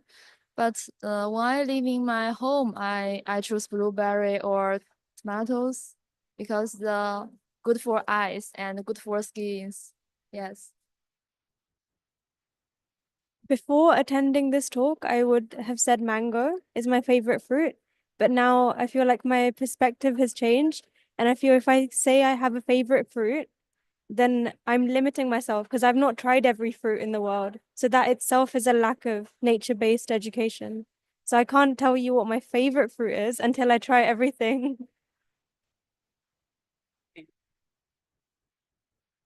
Well, my favorite fruit, I think it's pomegranate because we're growing in our backyard, and Azerbaijan is a place where you can grow any type of pomegranate because of its climate. So yeah, pomegranate, and it is the right season for that.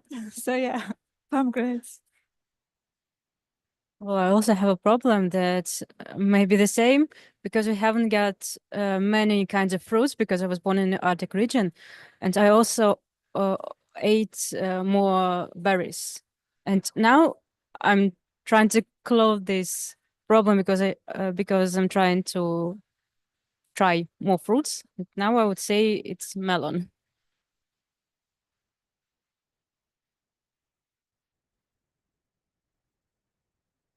Why I asked about your favorite fruit, because uh, every fruit has a different personality. And you see, you liking that is part of your personality. So learning about nature also helps you to know your personality. There's a deep connection. So it's not just when you learn about nature, you're just learning about something outside. It helps you to go deep inside and know yourself better as well. Like someone who is liking berries is very happy with small things.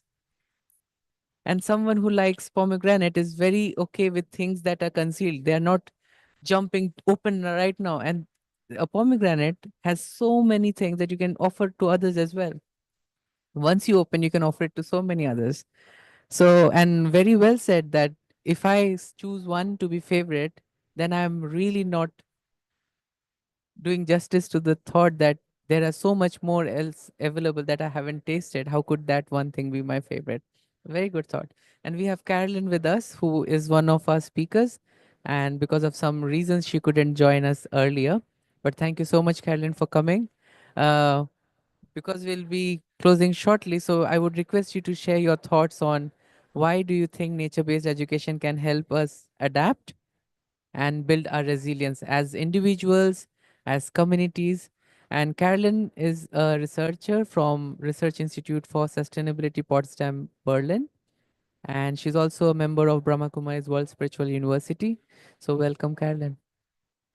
Thank you so much, Shantanu, for organizing this, and my sincere apologies. It took me 2.5 hours to get here.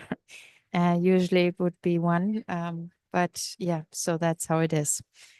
So briefly, my thoughts on why nature education is actually important. And I would like to start with why nature and why we need to get in touch with nature at all.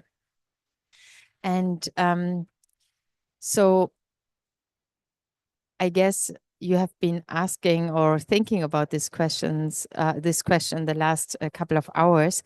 But if we understand and look at the whole development of society, over many, many years, we lost touch with the natural rhythm of nature, the principles and boundaries of nature, as we are aware of. But this is not only an intellectual exercise.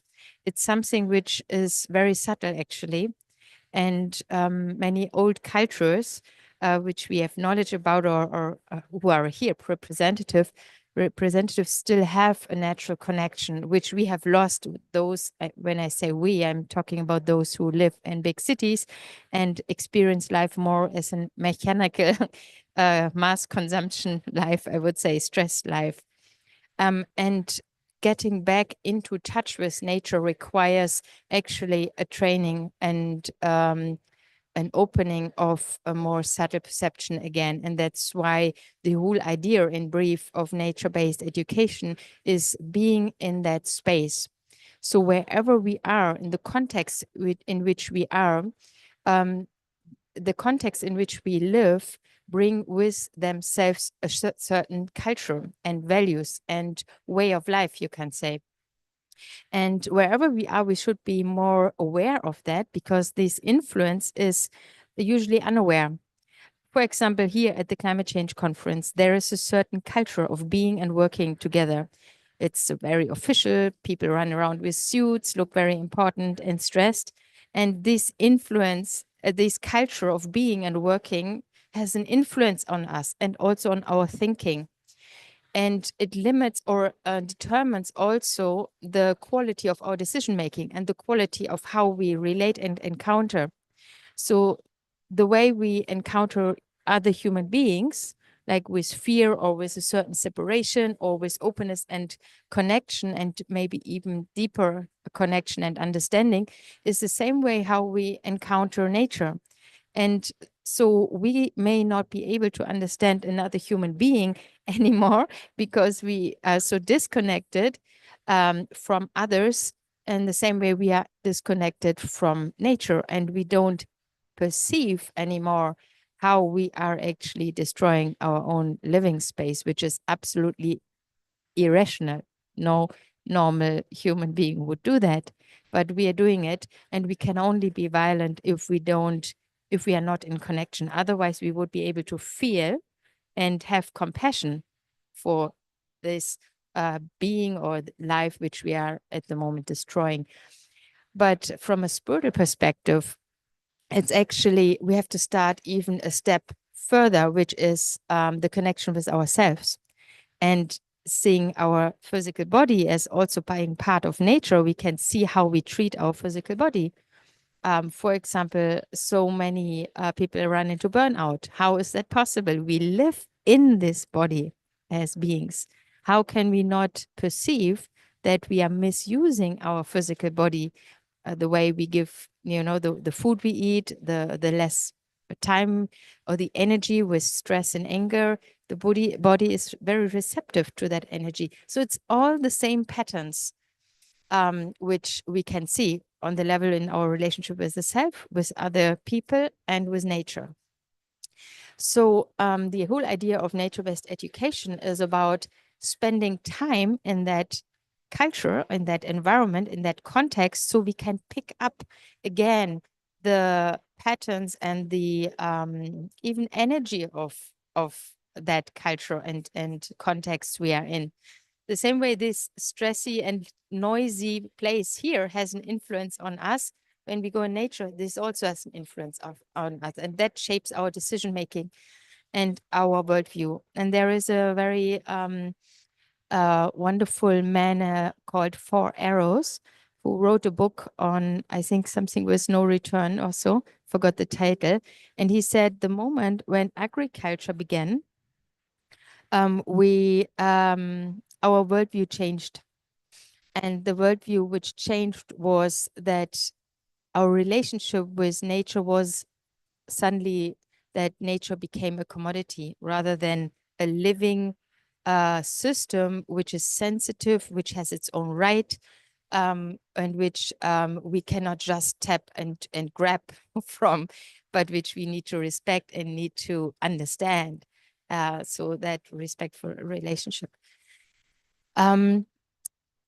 There are so many more aspects, and I like very much, we are over time now, but maybe this last comment, I like very much that you connected community adaptation and building resilience, because since we know what's ahead of us, disasters and catastrophe, I'm surprised how little we prepare mentally for it and on the basis of inner resilience for it.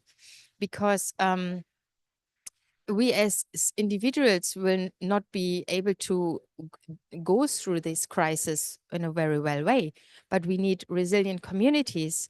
But how well are we prepared and trained in that? I live in Berlin, in Germany, and 2/3 of the population in Berlin is single and living alone. So there isn't on a daily basis even the learning of sharing and adjusting and cooperating. So let alone in disaster or situations where you really need a bonding and trust and understanding to be most effective and most resilient. So just highlight this very briefly, and I don't want to take time from probably another session which is ahead. But you can maybe have the closing word. But thank you so much. Last but very thing that we all had to listen. Thank you so much. And I liked when you said that when we are not even prepared to go through something just by ourselves, where is the connection? And then we are not even connected right now. And also I like the point which you said that when we started adopting into things that was not natural, it not just impacted nature but us as well. For example, very invention of light or electricity, because of which our schedule started getting longer. Now we even work at night. Sometimes we work so late at night that we sleep in the morning. So our natural rhythm has changed. And because of that, we started exploiting our physical system as well. And we started doing that to the nature as well. So this was a very beautiful point for me to really reflect that there are resources, but do I need to use them till the very end of my capacity, or should I use them slowly, gradually, as in when needed? So thank you so much, Mr. Slava. Thank you so much, Carolyn, for joining. And also I thank Shubham, who couldn't join but did send a video message. And I thank everybody who was here. In last, I would request everybody to summarize what you are taking in one word or one sentence from this session. So for me, I'm taking this that I need to be well prepared so that I can support the community that is around me. And building resilience is, as you said, universal. It's not community based. I'm just reflecting upon my experience of coming here, how that is related to this topic, where you cannot assume anymore things are as they should be. And we can be all of a sudden in situations which are completely different or maybe even dangerous. And how much am I able to stay in touch with myself to be able to deal with unpredicted situations in the best way I can to be calm and clear in my head.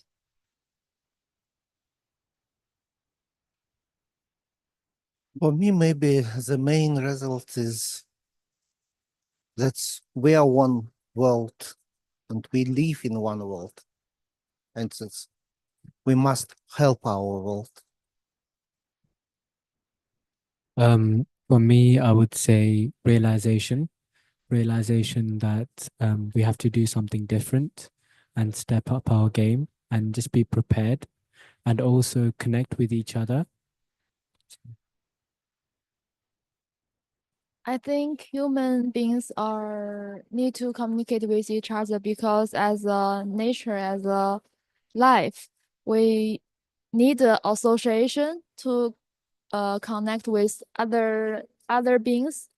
So I think we need to communicate more and more and to enhance the communication and um the the belief and what we trust. Yeah. I think this has been a really beautiful reminder that everything that's happening is a series of bad habits. And if we have the power to make bad habits we have the power to make good habits as well. So it's taking that control back.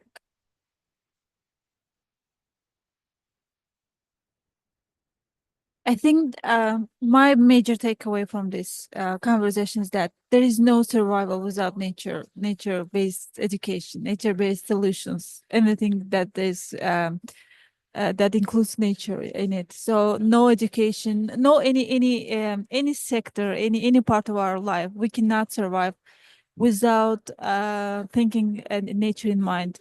So yeah, thank you. Yeah, thank you for this panel. I think not only my main reflection is about mental health, but also what's based on education, what's in my power to bring in our education to be it for it to be more connected with nature. So thank you so much, everyone. And I hope and wish very good health for you. And may you have a very good, successful COP as well as every day in your life. Thank you so much. Thank you, Carolyn, and thank you, Mr. Slava.